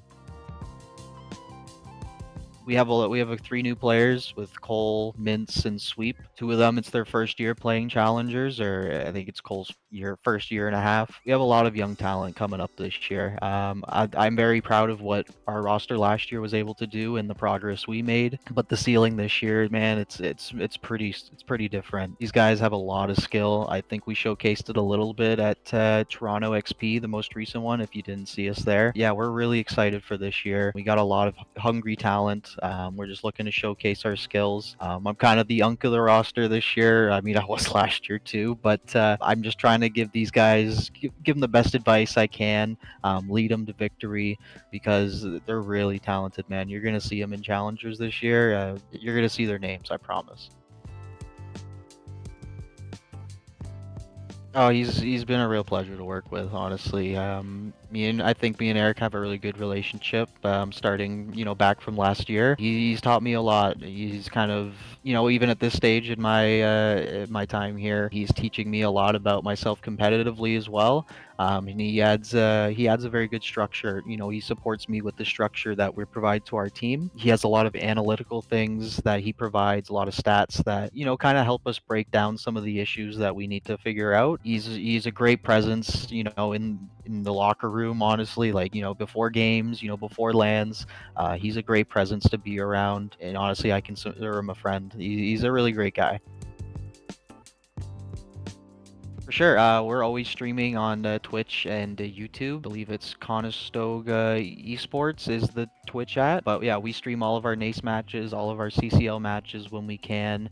Myself, I don't stream as much, but my teammates Cole, Sweep, and Mince, they all stream. So yeah, we're streaming all the time. Like I said, we're always looking to get better. We're looking to showcase this year in CCL, build up on our T25 performance last semester and show why, Conestoga is a force to be reckoned with.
Well, as we already found out, the 8 teams that we will have inside of LAN for the CCL playoffs this time around. 6 teams remain for the seeding that we will see for group play when we do end up getting to St. Louis. My name is Corin. With me is Zach. And of course, we have ourselves another best of 5 series. This time we'll follow the Cumberland Phoenix from their previous 3-0 against the side of Texas State. They'll play the Mars Hill Lions here, and Mars Hill has looked very good throughout the tournament. But they do drop down here from that upper bracket after losing to Fisher Navy 3-0. Yeah, and they really ran into a hot Fisher Navy squad up there in the winner's side, but like you mentioned, Corin, I mean, they were dominating teams in that bracket. They had a close map against the Nwosu Rangers, but I mean, you know, it was just kind of the hard points that just didn't go their way, only losing by, I think, at most 9. But other than that, Mars Hill has looked really strong. On the other side, the Cumberland Phoenix varsity, they've been rolling, having a couple big games. We just saw that hot 3-0 they had. They're coming in hot, and it's going to be a fun one. Yeah, they made a pretty sizable lower bracket run, dropping all the way down in losers round 2, where they beat the ICC Pirates, they beat Cal Poly, they beat Buckeye CoD, and most notably just beating Texas State. So this team has been on a heater throughout the last few rounds of the playoffs. So we'll see how far they can continue this run all the way through for seeding going into LAN. We'll take a look at the head-to-head real quick between these two teams and see where we're going. Just kidding, not the head-to-head. We're taking a look at the map set. Colossus Hardpoint, map 1, Exposure, Search, and Destroy there for map 2, and then of course a Scar Overload on map 3. But I mean, I guess just talking in generalizations here, both of these teams within their own rights have been playing really well throughout the modes. Mars Hill specifically, though, has surprised me in a lot of ways when it's come to their Search and Destroy and their Overload. I think those have been kind of the modes that I have looked to them to win more consistently. Their Hardpoint, not bad by any stretch of the imagination, but for whatever reason throughout this tournament, they kind of have been like Neslo demons. Yeah, and really, when you look at what they did in their S&Ds just a couple matches ago, I mean, they were just dominating a 6-0 and then a 6-2, and that one against the Rangers. It just looked like they were kind of in flow state. We saw Zuner have a massive second map S&D. He went, I believe it was 11-2. It was just glorious stuff out of him. And you know, the Overload, they just make smart plays. We saw it on the Scar Overload they played yesterday. I mean, tremendous stuff when it came to manipulating the map and just working things out really, really well. So I'm excited to see how they can kind of clean things up on those hard points. But I agree with you, Corin. You know, the S&D has looked really, really good this playoff run. Yeah, absolutely has. Let's start talking about against the side of Cumberland Phoenix, since they were the most recent team that we were able to see here, and start breaking it down a bit further when it comes to individuals on this roster. I think you look to Honor and Cal as kind of like the 2 first names that are going to jump off the screen for you when you're talking about how you're going to start to take over a map. I think when you look to Honor specifically, has been playing really well with the NPC in hand throughout a lot of the weekend here. And has continued to do that pretty much against any roster they've gone up against. I think this is going to be quite the difficult matchup for them, though, against Mars Hill. And I think that just comes down to the overall pace of play that Mars Hill plays with. One of the things that we see from the Lions consistently is the continuous pressure that they're going to put with SMGs up front and in your face. And on Colossus, that is a map that kind of like fits them in their play style to a T. When we talk about, of course, like the S&D and the Overloads that have been good out throughout the entire weekend for the actual CCL playoffs, yeah, they've been really good in 2 and 3. But a map 1 on Colossus, I think this is a map that kind of slips through for them where they feel the most confident. Yeah, and I've been really impressed with how Honors have been playing, especially going back to that map against the Broncos. You know, that reset, it felt like that reset they had in that map 1 of that series, you know, he also just had that mental reset. Things were not going his way on that Den Hardpoint, and he completely flipped the switch for the rest of the games that he played. I mean, the difference that he can make on the map, really doing a tremendous job, rotating early, getting those spawns for his teammates, getting those picks when needed, and the clutch plays. I think he's definitely going to be somebody to look to on the side of the Cumberland Phoenix, and it should be really good to see how they match up against this team, because, you know, we saw earlier on the Broncos attacking Cumberland with that aggressiveness with their SMGs, playing with that aggro. Mars Hill, like you mentioned, they do a lot of the similar plays. So how are you gonna match up against that if you are Cumberland going up against the Lions here? Yeah, I mean, we talk about Mars Hill. You look to quite the studded roster. So it would seem they've been to LAN a few times, at least over the last few years of the CCL. They've always been a team that is kind of floated around the like top 4 to top 8 teams inside of the CCL, but usually they're within kind of that top 5 range when it comes to talking about where they usually place, or where I guess they're kind of predicted to finish throughout the regular season. They come in as the 4th seed for the CCL playoffs. They've always been a team with a lot of LATAM players that obviously moved over to NA towards the latter end of, I believe it was the MW2 season, after 2022. So that is kind of where Mars Hill really started to show up and kind of pop out. And that ended up leading them to a lot of really strong placements. And so you look on this roster, you look to Zuner, you look to Aaron, you look to Lucho as your stars, as your players that are going to continuously kind of move that mantle forward for you.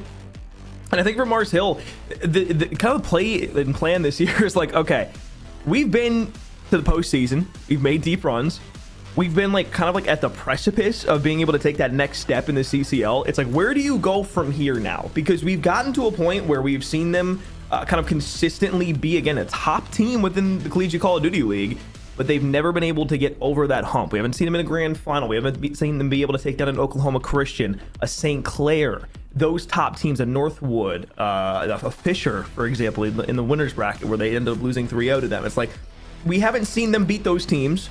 That's the next step for Mars Hill as a program, is to be able to take down one of the Titans. And if they can take down a Titan, then we can start having some serious conversations about them being able to be in that conversation for a championship. Right now, I don't necessarily have Mars Hill as either a favorite or somebody that's necessarily a full contender for a championship. They're going to have to show me a little something more in order for them to kind of be put up on that ledge for me. Yeah, I can kind of see that argument as well. When you look at, Mars Hill, what they've been able to do really so far, they're playing smart Call of Duty in this CCL playoffs, and I think when you look at it and what they're doing, we've talked about their hardpoint, we talked about the S&D and the overload. When you drop that map 1, the ability to bounce back with the S&D and map number 2, it is vital. It is extremely important. You see their head-to-head records. I mean, they're playing smart.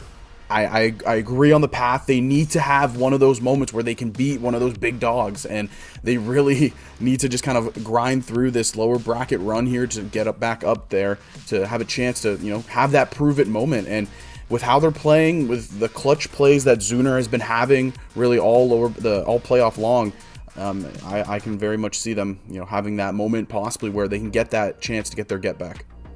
It would be nice to see Mars Hill have an opportunity to not only fight for a championship, but again, take down one of those top dogs. So look, I know we've been waffling about here on the desk for a little bit, so let's go ahead and get that game loaded up in the background. Colossus Hardpoint Map 1. Again, both of these teams have already locked themselves into land. We have all of our 8 teams that will be playing in St. Louis for a national championship in May, but we still have to figure out the seeding again for groups. So this is still an important matchup between these two teams.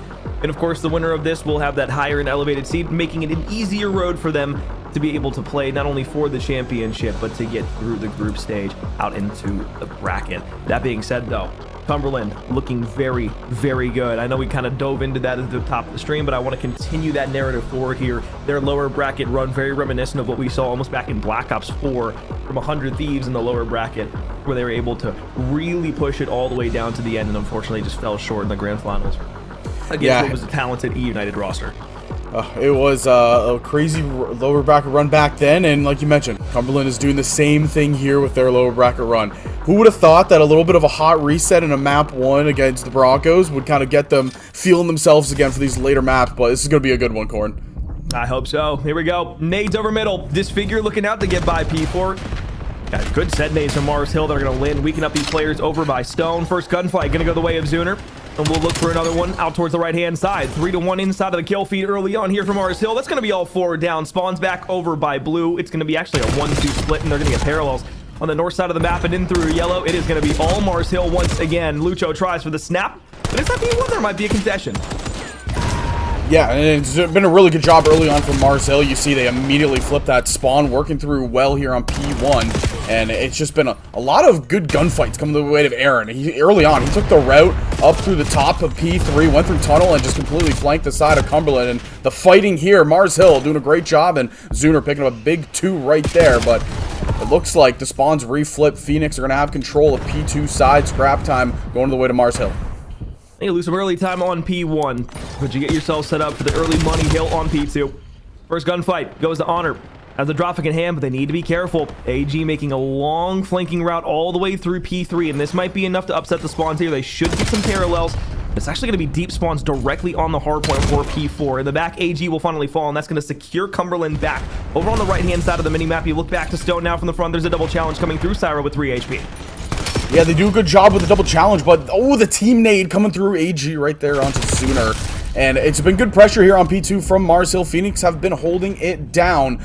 But it's that pressure through mid. You got to get the pressure through P1 to stop that front push. It really helps and it allows the players to back up a little bit more. But these kills right now in the rotation, it's going the way of Phoenix popping off. And, you know, Mars Hill, early on, they had that P1 look. P2 goes straight to Phoenix. P3 rotations early on. It's looking like Mars Hill will have the control.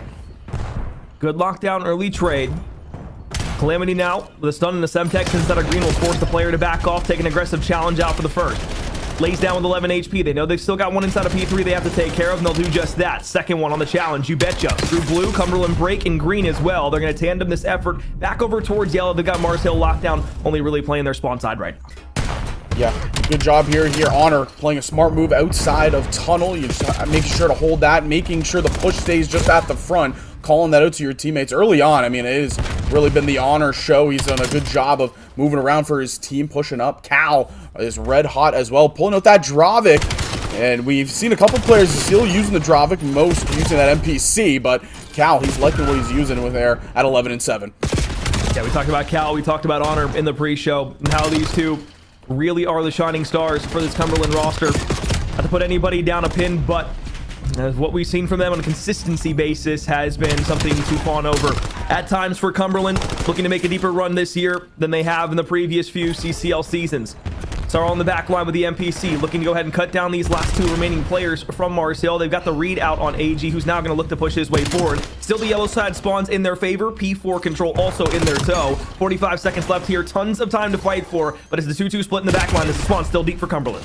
And again, it's Zuner with the big plays, cutting things down through mid-side. He'll finally get traded out, and it's Cal picking up another 2-piece. And Zuner, he just disrupted so much right there on that P4. But Phoenix were able to settle things down. They're able now to get pushed out, try to get a setup here, make sure that Mars Hill can't get pushed out. Every time we've looked at the side of Mars Hill, it's been Zuner making those kind of big key plays. He did it right there again. Now you just got to see, how can you break through this setup? And it's looking like Lucho almost had it. And Spyro able to get through right there and stop him. Stun check up in middle. And another 2-piece here from Zuner. This will pretty much fully clear out Stone and force Cumberland to have to fight not only from yellow, but through P4. This is what Mars Hill did at the very beginning of the first set of rotations. They were able to break into P1 early, win those opening gunfights. They seem very comfortable around Stone, but they're still at about a 60-point disadvantage right now. So going to need a couple things to go their way here and some significant time on P1, maybe even a P2 rotation to tag along with it. You got Honor in the back line, now 3 pushing the Stone side here. It's going to be a full-on assault now for Cumberland through the front as Mars Hill look to hold Stone. Yeah, and things always get mixy here on P1, but like you mentioned, Corna, they do a really good job in Mars Hill of just kind of holding that middle control. You see the Stone right there. AG holding things down. You allow just that push through front, and Gunny's up. Things get mixy here on Colossus P1, but again, back-to-back times we've seen a really good hold at a P1 for the side of the Lions. I want to see them transition this over to P2. This is where things kind of started to turn for Cumberland. They started feeling hot. Early on, it's AG right there. Yeah, don't mind this play in the back from Sorrow. Now, the problem is you've got 3 different bodies all looking for you in the back. They had the information that you were full on rotation. So what has been an excellent hold here from Mars Hill of about 35, almost 40 seconds on P1. Now transitions over to a P2 hold. This is the first time we're going to have to see Cumberland trying to make a break through the backside of blue. And you see a good push out here along the back line, and it's just a really good spread out of the lines, not allowing Phoenix to get anything. Initial gunfight there. Cyro, he's able to try to get back. He's disrupting. You see those arrows turn around. They understand that he's back there causing havoc. Cyro trying to find one. He does. Second Chowp with the pistol. Not going to be able to find it. Lucho able to stop that. But again, it's just a continuous wave. These players so pushed back on the map, not on the Lions, not allowing them to get forward to contest time here. And it's just been a really good second rotation here for the Lions.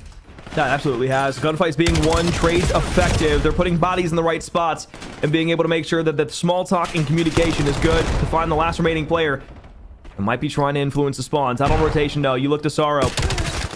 As he's the last one here alive, really, for Cumberland. Maybe you got one on Godheady for Disfigured, but Mars Hill, not only do they do a great job of holding down basically another full 60-second hardpoint on P2, but they get the early rotation to P3 up and through green. Over on blue, the kills come through. It's a contestation in for now, but the final dagger in. P3 held down by Mars Hill. And again, it's just big plays being made by Aaron and AG. AG was early on the rotation. He got the kill. Aaron was able to get his trade, and now you see Aaron just forcing all these players back into the deep spawn. If you're the side of Cumberland, you just got to figure out a way to get pressure here, but it's just body after body, not allowing you to get close to the hill. Finally, Honor able to push through and get 2, and they clean it up with him and Cal. So they're able to get some time here, get a bit of a regain, allow yourself control here, while also monitoring how close you are to P4. No, the 20 seconds of scrap time is not necessarily what you want to see if you're Cumberland. You'll absolutely take it on the back end here, at least as much time as you can scrap together after it was about, I'd say, almost 100 points unanswered for Mars Hill. Now you face a 40-point deficit here if you are the Phoenix. On the rotation out to P4, it worked out for you last time, but you have no idea that Zooner's fully in your back line. And now you've got the last remaining players coming in from P3. Zooner's able to clean up 1. Now you look for the gunfight against Sorrow, and it's clean as day. Mars Hill surviving off the back end of Zooner, making another hero play. Yeah, it's just been hero play after hero play for Zooner, and he does it right there again. You said it. But you said it best. Nobody knew. He gets snuck back behind enemy lines, picks up 2. Everybody spawning so far. And now you just got pressure through the middle of the map. Nobody close to contesting as of yet. Finally, somebody will be able to get a hill at Cyro. And he'll pick up 2, trying to get the 3rd, it looks like, but contested in the back, fighting on the mid steps here. But again, great control for the side of Mars Hill. Phoenix, they're getting the scrap time again, but they got to get this early rotation down. Zooner still holding deep. Wants to find 1 on a contestation.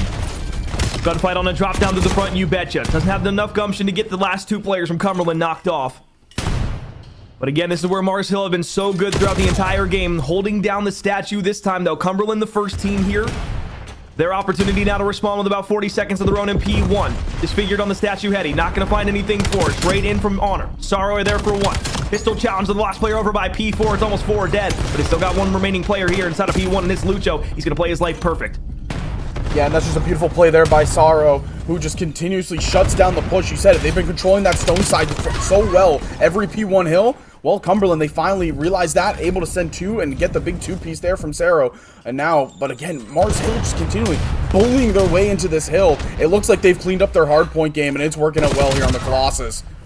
Yeah, Cumberland held down statue, but once they gave it up to get back into P1, that was when Mars Hill pushed all the way through P2, flipped the spawns out, and that was kind of the moment where you started to see things flip immediately. But Cumberland have done a wonderful job of now being able to push their way through. They've got the gunfights won sooner. It was close in the back, but at 29 and 25, not able to convert. So this is going to give Cumberland not only the setup, but look how far they're spawning Mars Hill across the map. 20-point game, Cumberland on the comeback. Yeah, you have so much of the map red right now. You know that they have to push through that P3 side. You can see those arrows starting to turn.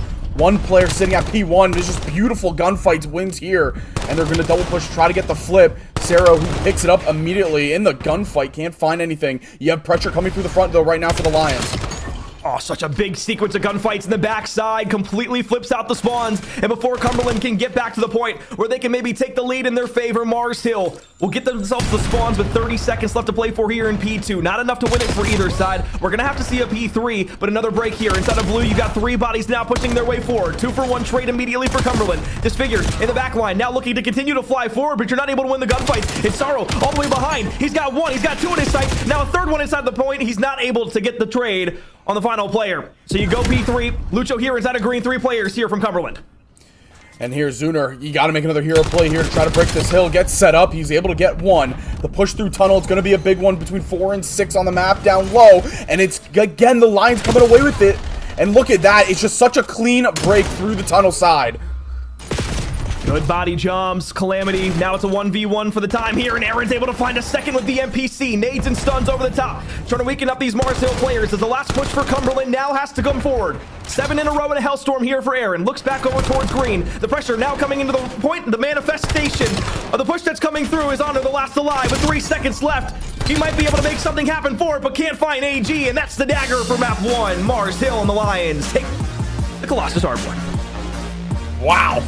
As mixy as you can probably have it on the Colossus. I mean, just fantastic work out of the side of the Mars Lions. I mean, you look at what they were able to do on that P3 right there. Just a great push through tunnel. You send 3, you clear it out. Things get mixy, but then again, it's Aaron and AG making some massive plays to hold on to hill time. And you can't forget Zooner down there, 36 and 30. I mean, that guy had hero play after hero play early on in that one. 29 non-traded kills there from Aaron. Cumberland, you're gonna see it in the graph here too, like that. I mean, this is kind of where everything almost just comes to a final resting point, where we just kind of talk about this series, right? It's like, okay, P1 initially, it was like Marcel got a good chunk of time. It was like 20, 24, 24 seconds there, cool. We get to that second rotation, I'm sitting there, I'm like, damn, it's like a 70-point lead right now. Kind of nuts here for for Cumberland. And then all of a sudden it was like, okay, well, we're just gonna hold down Stone. Mars still start winning a couple gunfights in succession. They get a couple 4 downs, and then all of a sudden you basically get a tie game after P1's over. And I'm like, okay, then they get P2 rotation. And what goes from a 49 to 112 game in the span of 1 point being scored between 2 hard points for Cumberland, you go from 49 to 150. So yeah, it was 101 points basically unanswered from Cumberland throughout those 2 hills alone, and that is unfortunately something that you cannot afford against the Mars Hill roster. Give them an inch, they're going to take a mile, and I don't think there's any better personification than that last thing we just showed. Yeah, and it really looks like they just cleaned up that hard point to start. Tremendous stuff out of them. The biggest thing, it felt like every time that P1 would pop on the Colossus, it felt like they were so comfortable to have that kind of mental reset. Be like, oh, this is how we can hold it down from Stone, light work. Get another, 20 seconds, another 30 seconds on P1, and they transitioned it so well in that second set of rotations over to P2. And, I mean, Mars Hill, they were looking good in that winner's bracket run. Again, they ran into that tough team to knock them down, but I mean, you never can count them out, Corn. They are an extremely talented bunch. Yeah, they are. 30 seconds from honor, maybe something that you want to go back and look at, but the 32 in the raw kills, you're not going to be too upset at that whatsoever. So for Cumberland, it was a heartbreaker in the second set of rotations that put them down. They had a few sprees that actually went their way, where I thought maybe they could go ahead and eclipse that point back. They got about to, I think it was about a 4-point disadvantage there on the back end of P2 when they were able to go ahead and break those spawns in, but I just lost another wave of gunfights against Mars Hill, which allowed them to break back in, and that kind of just put the gap between them, and they were always fighting from that back foot there on out over on P3, especially that first rotation that they weren't able to come out on top of. It was a 2v2 there, and P3 eventually ended up going the way of Mars Hill. So we look ahead to an exposure, search, and destroy. And this is where we talked about in the pre-show, where Mars Hill and the S&D specifically have looked really, really strong throughout not only the regional playoffs, but the CCL playoffs here as well. It feels like this is a well-practiced mode for them, and I expect them to maybe have some great ventures here planned out for us. Yeah, it feels like every time they play an S&D, they do such a good job at, making that hero play, but not pushing too far out to the point where you're going to get immediately traded, you're losing a body. They're such a tight-knit group when they play together on S&D. It's just such smart Call of Duty when you watch them kind of manipulate the map the way they want it, move around the map, fake out a bomb site or not. But it should be very exciting to see, how exposure goes out. I want to see some snipers pop out here with some of the long distance looks, and it should be really fun to watch and see what they have cooked up. All right, let's talk players. Honor, Calamity. We know those are going to be extremely important figures, but let's talk disfigured for a moment here on Cumberland and talk about some of the ways that maybe we can see him be more impactful on the overall scoreboard throughout map 2. I think a lot of the gunfights that were being taken on that first map were just really difficult for him. He was one that was running the AR most of the time, and we know that Mars Hill and the presence that they're going to show is going to come in the form of 2, maybe even 3 SMGs out on the map on a Colossus Hardpoint. And when that's kind of the gunfights that you're consistently taking and you're trying to get over to Stone, you know that NPC is goddamn insane. Yeah, and if you're trying to win a gunfight on P1 or anything, good luck. P1 on Colossus gets as mixy as you can possibly ever believe. But yeah, disfigured. He had a very slow start in that map 1, like you mentioned, Corn. I want to see what he has here. A map that's more suited towards the AR style of play, longer kind of sight lines. Work it through your game. Don't try to pick up the pace to catch up to those subs, because the NPC, like you said, it's disgusting. Play to your game with that M15. Well, here you go.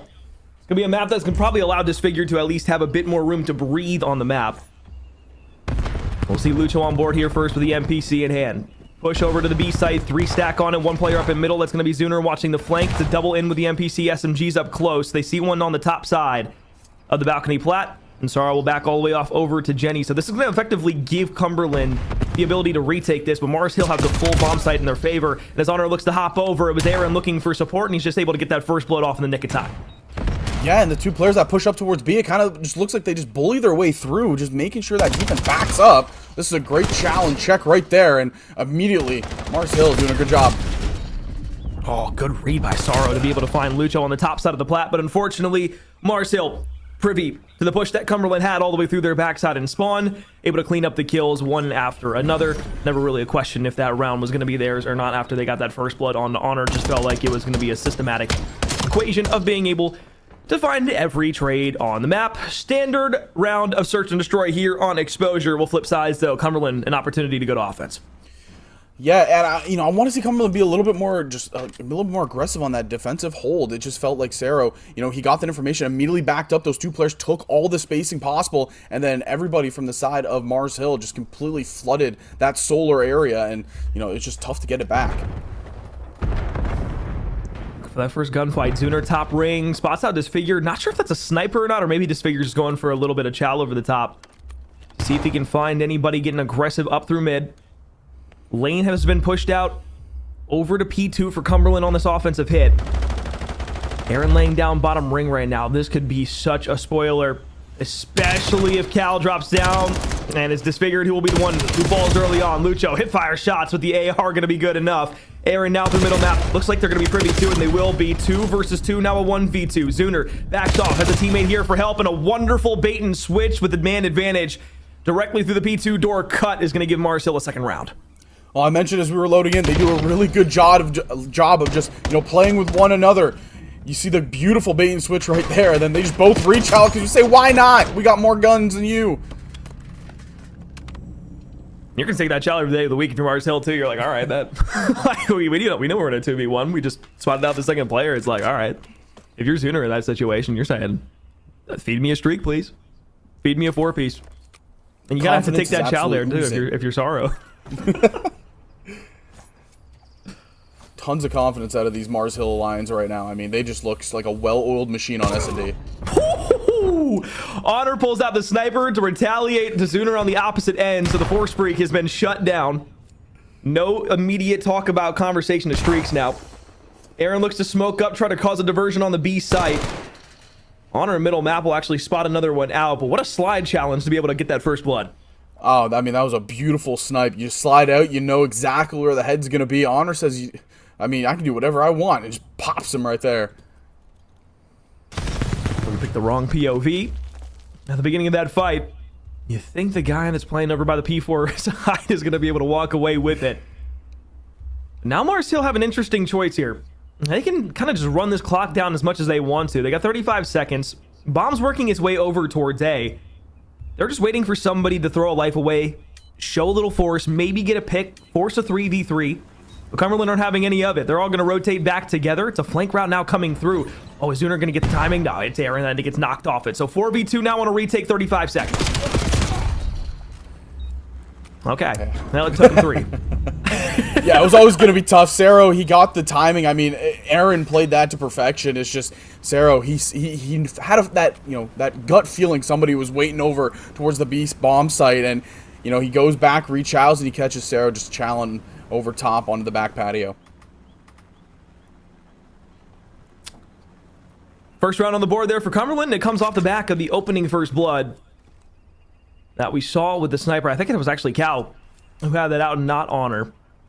Names get a little weird in the COD caster. You can see the 176 next to Sorrow's name, so we call some of that on the kill feed, and it's not exactly that player. Apologies. Not much we can do about that at this point in time. Cal going to go back to the angle that he was looking at the last time through. Won't be able to connect on the snipe for the opening this time, but does get some information. It's going to give Cumberland the ability to kind of tailor the bomb where they want to take it now. Lucho spotted over by Solar. Cooking nade up deep, and as Zuner tried to get deep on the flank, it was a great read there by Honor as he's able to find the gunfight. So a 4v3 once again. Cumberland back to their roots. They've got themselves a blood. Yeah, and you said it right there, that Cal, he got all that information of the player that was running through desert, and Zuner, he's just unlucky as he gets back to there. They just read it perfectly. I'm up middle. Player watching in long. Everybody stacked together, and now they're going to make the call to wrap it all the way back around. But what kind of timing can Lucho get here? He's just going to be playing around. Great check out. First gunfight goes his way. But effective trades there for Cumberland allowed them to keep the man advantage. 3v2 as they wrap over towards B. But the flank now coming in from Aaron. He's going to wait for his teammate. They're all going to be able to hear and chow at the same time. Up and through middle. Aaron, great timing on the back line. Are the shots good there? Yes, they are. 2v2. Now it's a push through. Bomb going down on B. Top Solar, the gunfight now for Cal as he's trying to just dip and dive his way around. The bomb will go down 45 seconds. And this is just a really good reposition right here out of Mars Hill. You see the arrow still looking forward. They haven't picked it up yet that they flanked. Aaron, great kill there. 1v2 now. Sniper out from Calamity. And what's the call here? AG looks like he's just going to go straight to the bomb to try and get a defuse. Halfway through it now. Will he be able to find it? Will Calamity get there in time? Tries to challenge around, but it's going to be the defuse that comes through. What a play for the Mars Hill player. As what could have been a 2-2 round there for Cumberland ends up being another 2-round advantage for Mars Hill. I mean, you get the sniper shot whizzing past your head, and what do? You don't go and chow. You just stick it. What a heads-up play to Mars Hill to get themselves that round. I mean, they're a well-oiled machine. They play such a smart brand of S&D, and it's just being proven right now on the exposure. Let's have some fun on the defense once again. Cumberland reeling off the back end of what felt like it should have been a winnable round for them. Had the advantage all the way up until the end of the 1v1. Lucho gets on to A immediately, and because of the player up top ring being able to cover suppressive fire off, they throw the smoke at the perfect time. This is incredible S&D strategy play from Mars Hill at the moment. Oh my lord. I mean, that is tremendous stuff. Good pickup of the snipe, but the trade comes through immediately by AG. They know there's one sitting top window, and it's going to be Cal coming through with two. The nade as well, so it's a huge play out of Cal to try to hold on to this round. I don't know if they've read the route, though, by Aaron on the flank. And he's going to be spotted out, is able to get the one, but there it is. The final snipe in from Calamity. Now on 5 in a row. And will this defuse get him that Hellstorm? It's going to be damn close if it doesn't get him all the way there.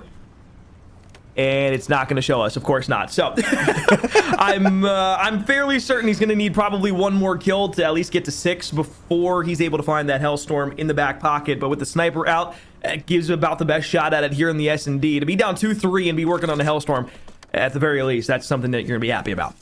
Yeah, it's a good turnaround round right there for the side of the Phoenix. I mean, all off the back of Cal. He pops one, gets the nade, and then he finishes things off there, clutching it up. And, well, now you just got to hope the momentum continues to try to swing into their favor if you are Cumberland. Interesting wrap of the bomb down on the south side of the map. Honors the carrier at the moment. Top ring disfigure, just going to be playing that jump peek once again. Cal's still going to be playing the long snipe angle over by top map Solar. As AG looks to work his way in through Zig. You got Zuner with the SMG. Up top Dirt. I believe he spotted one on the push through. And yeah, that was some good information to AG, who immediately wraps for it. And he's just going to be watching for this. Doesn't want to give any information away. Force that player up the map. Put him in a knock-root spot. Take a free 1v. Yeah, just extremely patient out of Mars Hill, and you said it. They get that information, they use it, and they just hold the angles in the lanes, not allowing them to push. Zuner just has so much information at this A bomb site right now that you can't really push up if you are Phoenix. You just got to kind of figure out a way to push this either through towards B if you can. Some disgusting shoulders being thrown right now on a shimmy shake. But while this has happened, Zuner doesn't necessarily get the realization that the wrap is back over on the B site, and Aaron's just going to be forced to play this through Jenny. He's just throwing shoulders at the moment. Does he spot one out on top Solar? No, it's going to be Cal, who opens it with a sniper. Was on 6 in a row, might have gotten the Hellstorm, but gets traded out immediately, so that could shut down the streak conversation. 3v3, 35 seconds now on the retake here as Zuner's pushing down the staircase on the back end side. First gunfight to the left hand. Sorrow there in front of him. A double slide out on the challenge. They're going to be able to get 1-4. 2v3 now. Cumberland once again in the spot where they had the man advantage, but now with 24 seconds, they look for a 2v2. Zuner on the inside. Now last down, all on the hands of Lucho. The shoulder in the weight of the world on him now as he looks back up top Solar. Cumberland tie at 3-3. And just what a job out of Cumberland right there. You realize that A-bomb, you cannot get through it. Zuner has so much information with those shimmy and shake and shoulders, as you put it, out there in the window. They just wrap it right through mid. They go through the connector, slide it up to B, and they get the hold and they get the round. Tremendous stuff right there. Mid-round adjustment out of the side of Cumberland.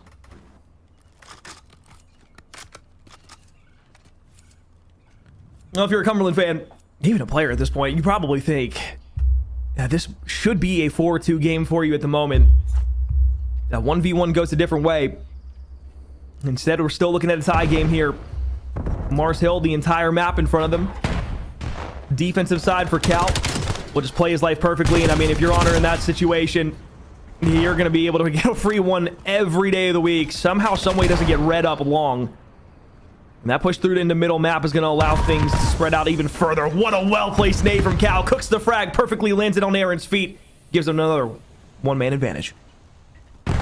And then you got to reposition it immediately. It's just a really good job. Thought Aaron might have had the information. He saw one sitting at that turtle, saw one sitting top window, and immediately just has to reposition. But he can't because the nade from Cal just drops around the doorstep. Now Zooner's just going to try to push right through.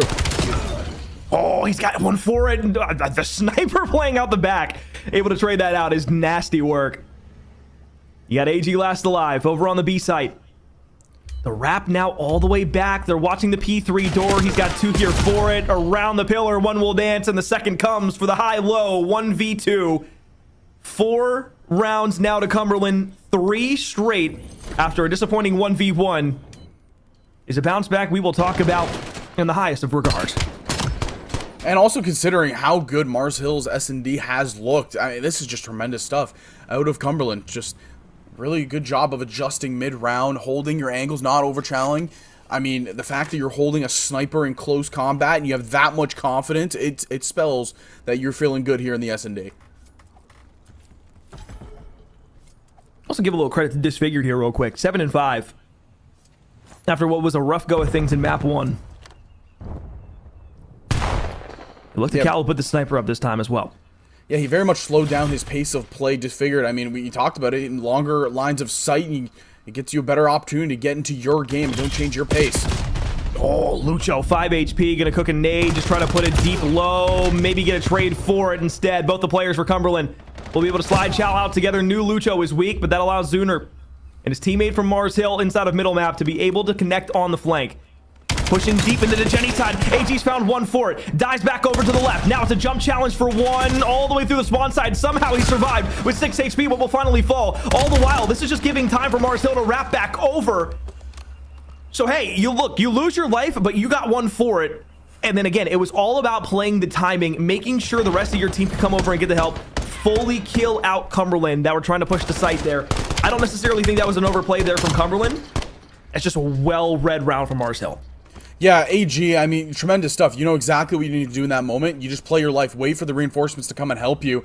Just a tremendous job of understanding, I'm not going to get a kill here. I just got to kind of cause havoc, make them focus me. You have your reinforcements come in. They're able to close things down. It's just, again, smart playing out of Mars Hill. Again, they play as a unit. They play close-knit, and it comes out, and it works in their favor again here. Deep nade cooked. Set nade from Mars Hill won't connect on anybody. Trophy system down on the back line for Cumberland. And another nade will get cooked here over by P2. Lucho thought maybe he could get a sneaky one, but they don't recognize there's 2 players playing in the corner, and yet another nade comes in from Calamity. He's able to blow the truck up back by P4. First blood of the round now in. Zooner trying to make a long flank route all the way through dirt again, as he's done so many times throughout this game. But this is all the while just giving everything for Mars Hill and middle map. They've got a full setup, but the post play now here in a 4v3 retake. Yeah, that, again, I believe that's the 3rd or 4th kill from Cal with a grenade in this game. Throw your tacticals, everybody. They help in game. Tremendous setup here. You go in the push. Cal reads the corner. And I think Cal got the snipe. But tremendous stuff here out of the side of the Cumberland Phoenix. Big kills through mid, and it's just an easy round for them. It's a total collapse through mid. You go through big window. You shut things down there. You read the man in the corner. Easy defuse for the side of the Phoenix. A lot of that, too, also hinged on the fact that Lucho is responsible for watching the flank through dirt, making sure nobody could push up through it. I think he was looking back on the right side when he eventually fell as well. Maybe looking for somebody to push off of AS&D or the flank around through the spawn side. I'm not exactly sure what the kind of gut check there was when he looked back to the right, but it was 2 players from Cumberland that came around, cleared him out of the right corner by P5. And that just opened the floodgates for Cumberland to push on through. At that point, you just have a 4v2. You stay on top of the trades. It should be easy GG's. Match point here in Game 2. Opportunity to tie the series up at 1 apiece, but Mars Hill not done fighting. Oh, Cal. Thought for a second you might have had that snipe. He's been so good at just reading these angles, understanding his abilities with this sniper. And it's really kind of been a momentum factor here in this S&D. Oh, Zooner. Top P3 tried to peek out this challenge on the snipe one more time. If you give him 5 shots, he's probably going to hit one of them. 20% rate in the round, but hey, it gets the first blood done. So, job in the early stages for Cumberland. Well done for him. Now it's a full wrap back over towards B. It actually looks like Mars Hill's going to get the read on this potentially. Aaron spots one up on top. Solar gives respect to the sniper, won't chow it out directly. 2 players now pushing. SMG with the bomb in hand. Cal hops off the heady for a moment, jumps back down, doesn't spot one out long. Knows a flank is going to come through at some point in time, or at least you would assume so, but it's the push directly forward. All of a sudden, it's the 2 players from Mars Hill who are here on the B site who are able to connect on 3 players from Cumberland, and the last player finally shut down. Round 11, here we go. I mean, what a job holding down that bomb site for the side of Mars Hill. And again, I believe it was AG and Aaron that were down low at the bomb site. You pop 2, you completely halt that push. They read it perfectly, like you mentioned, and they just can't get any control whatsoever onto the B site. And Mars Hill, again, well-oiled machine here. What a search and destroy this has been here on Exposure in Map 2. Again, both teams fighting for seeding in LAN when it comes to the group stage of what we will see in St. Louis. Each of these teams already qualified to make it as one of the top 8 teams here inside of the 2026 Black Ops 7 season. Calamity looking to open 12-5, leads the way for every player here inside of the lobby. And on a defense for Cumberland, you don't want to give anything away. You can see how deep they're playing in their spawn. A very passive round, no reason to over-challenge on any sort of angle. In the early stages, 3 through the bottom side of ring. It's middle map control for Mars Hill.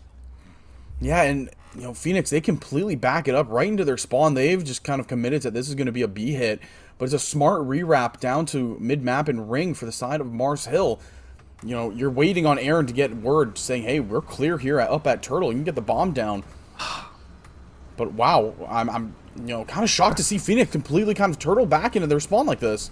Yeah, I mean, if you're going to give them the space, they're going to take it. If Mars Hill can get a sub up through middle map and all of a sudden things look completely different, then why not take it? I think that's a misplay from Cumberland in a couple of ways. You just have to show presence somewhere, especially when you have the sniper. But the retake now is the entire talk of the conversation. Lucho.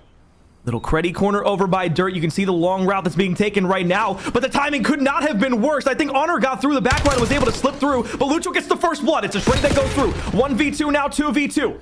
21 seconds. Needs to be hero plays. Needs to be individual 1v1s being taken. And Lucho up top gets the worst timing in the world. Now, last player alive is going to be AG. 12 seconds left in the round here. They're going to chase him out on the challenge. But with 10 seconds left, you have to stick to defuse now. And AG is going to push all the way through. And Mars Hill will come back from the deficit to take the round 11. 2-0 lead in the losers semifinals. And it's just so interesting of why they were so passive. Like you said it, you give Mars Hill the room and space, they're gonna take it. That's exactly what they do. Lucho completely guards off the lower desert push, and I mean, I just don't understand that final call right there from Cumberland. Yeah. To be candid, it almost worked out. But again, like I said, like it's all about needing to show presence somewhere on the map. I get you don't want to throw a life away, but if you get kind of like caught up in the trap of playing too passive in that final round, like if Mars Hill spot out, there's nobody in middle map. They're not like the type that you're gonna tweak out. They're not a bunch of tweakers on Mars Hill. Again, we talked about how good their search and destroy has been. It's because they're confident to commit to a site that they want to hit out. The orthodox site to hit on this map is the B zone. Being able to take that site and that north side of the map over and over and over again.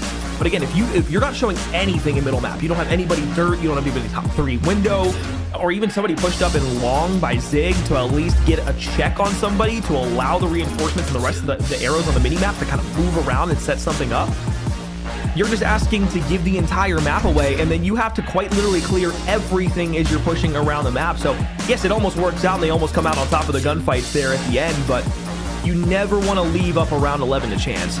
And that's what they did. And unfortunately comes back to bite them. So, end the map 2, Mars Hill.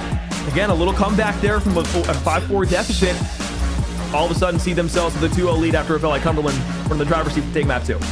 And it really felt like Cumberland stepped up their game here in the map too. It just, you know, like you mentioned, just that kind of play call in round 11 might have been the only thing that kind of hindered them. This figured, we highlighted him before the game even started. He finishes 9-8. He had a couple of big time moments. Cal with the sniper wasn't missing anything. If you peeked your head out anywhere on exposure, it was getting ripped off by the sniper. But it's just, again, just the smart plays out of Mars Hill, just doing a really good job maneuvering around the map, really kind of disrupting timings. It felt like that round 11, they sent a lot of pressure out towards B, probably tacticals and lethals out there. They gave that presence. That allowed Cumberland to back up, and then Mars Hill said, we're just going to rewrap the middle of the map and see if we can get an opening. Aaron found the opening, and he said, guys, plant the bomb. It's wide open. And the rest is history. All right, well, a 12-6 performance that Cal is going to come back and probably be a bit chuffed about in some capacity. On the opposite end, Mars Hill win 2 rounds where it was just 1v1 situations. And again, I think the kind of tide turn there was that 1v1 where you have the sniper holding back from Cal in the long lane. You just weren't able to get back to the bomb site in time. Great heads-up play from Mars Hill to be able to sit the defuse. We now again look at a 2-0 lead here for Mars Hill. A Scar Overload on the cusp, just over the horizon. We're going to take a break. When we come back, the Cumberland Phoenix try to set up a reverse sweep for what could be their final series here before we get to LAN.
We aren't looking for just anybody to join the Space Force. We're calling on all late-night coders, early morning gamers, self-proclaimed space geeks, stargazing science junkies, tireless trailblazers, daydreamers, and especially square peg and a round hole type thinkers. To shape the force that protects our interest in space and our everyday lives on Earth, the only force created for the 21st century. We need people like you. So consider this your invitation.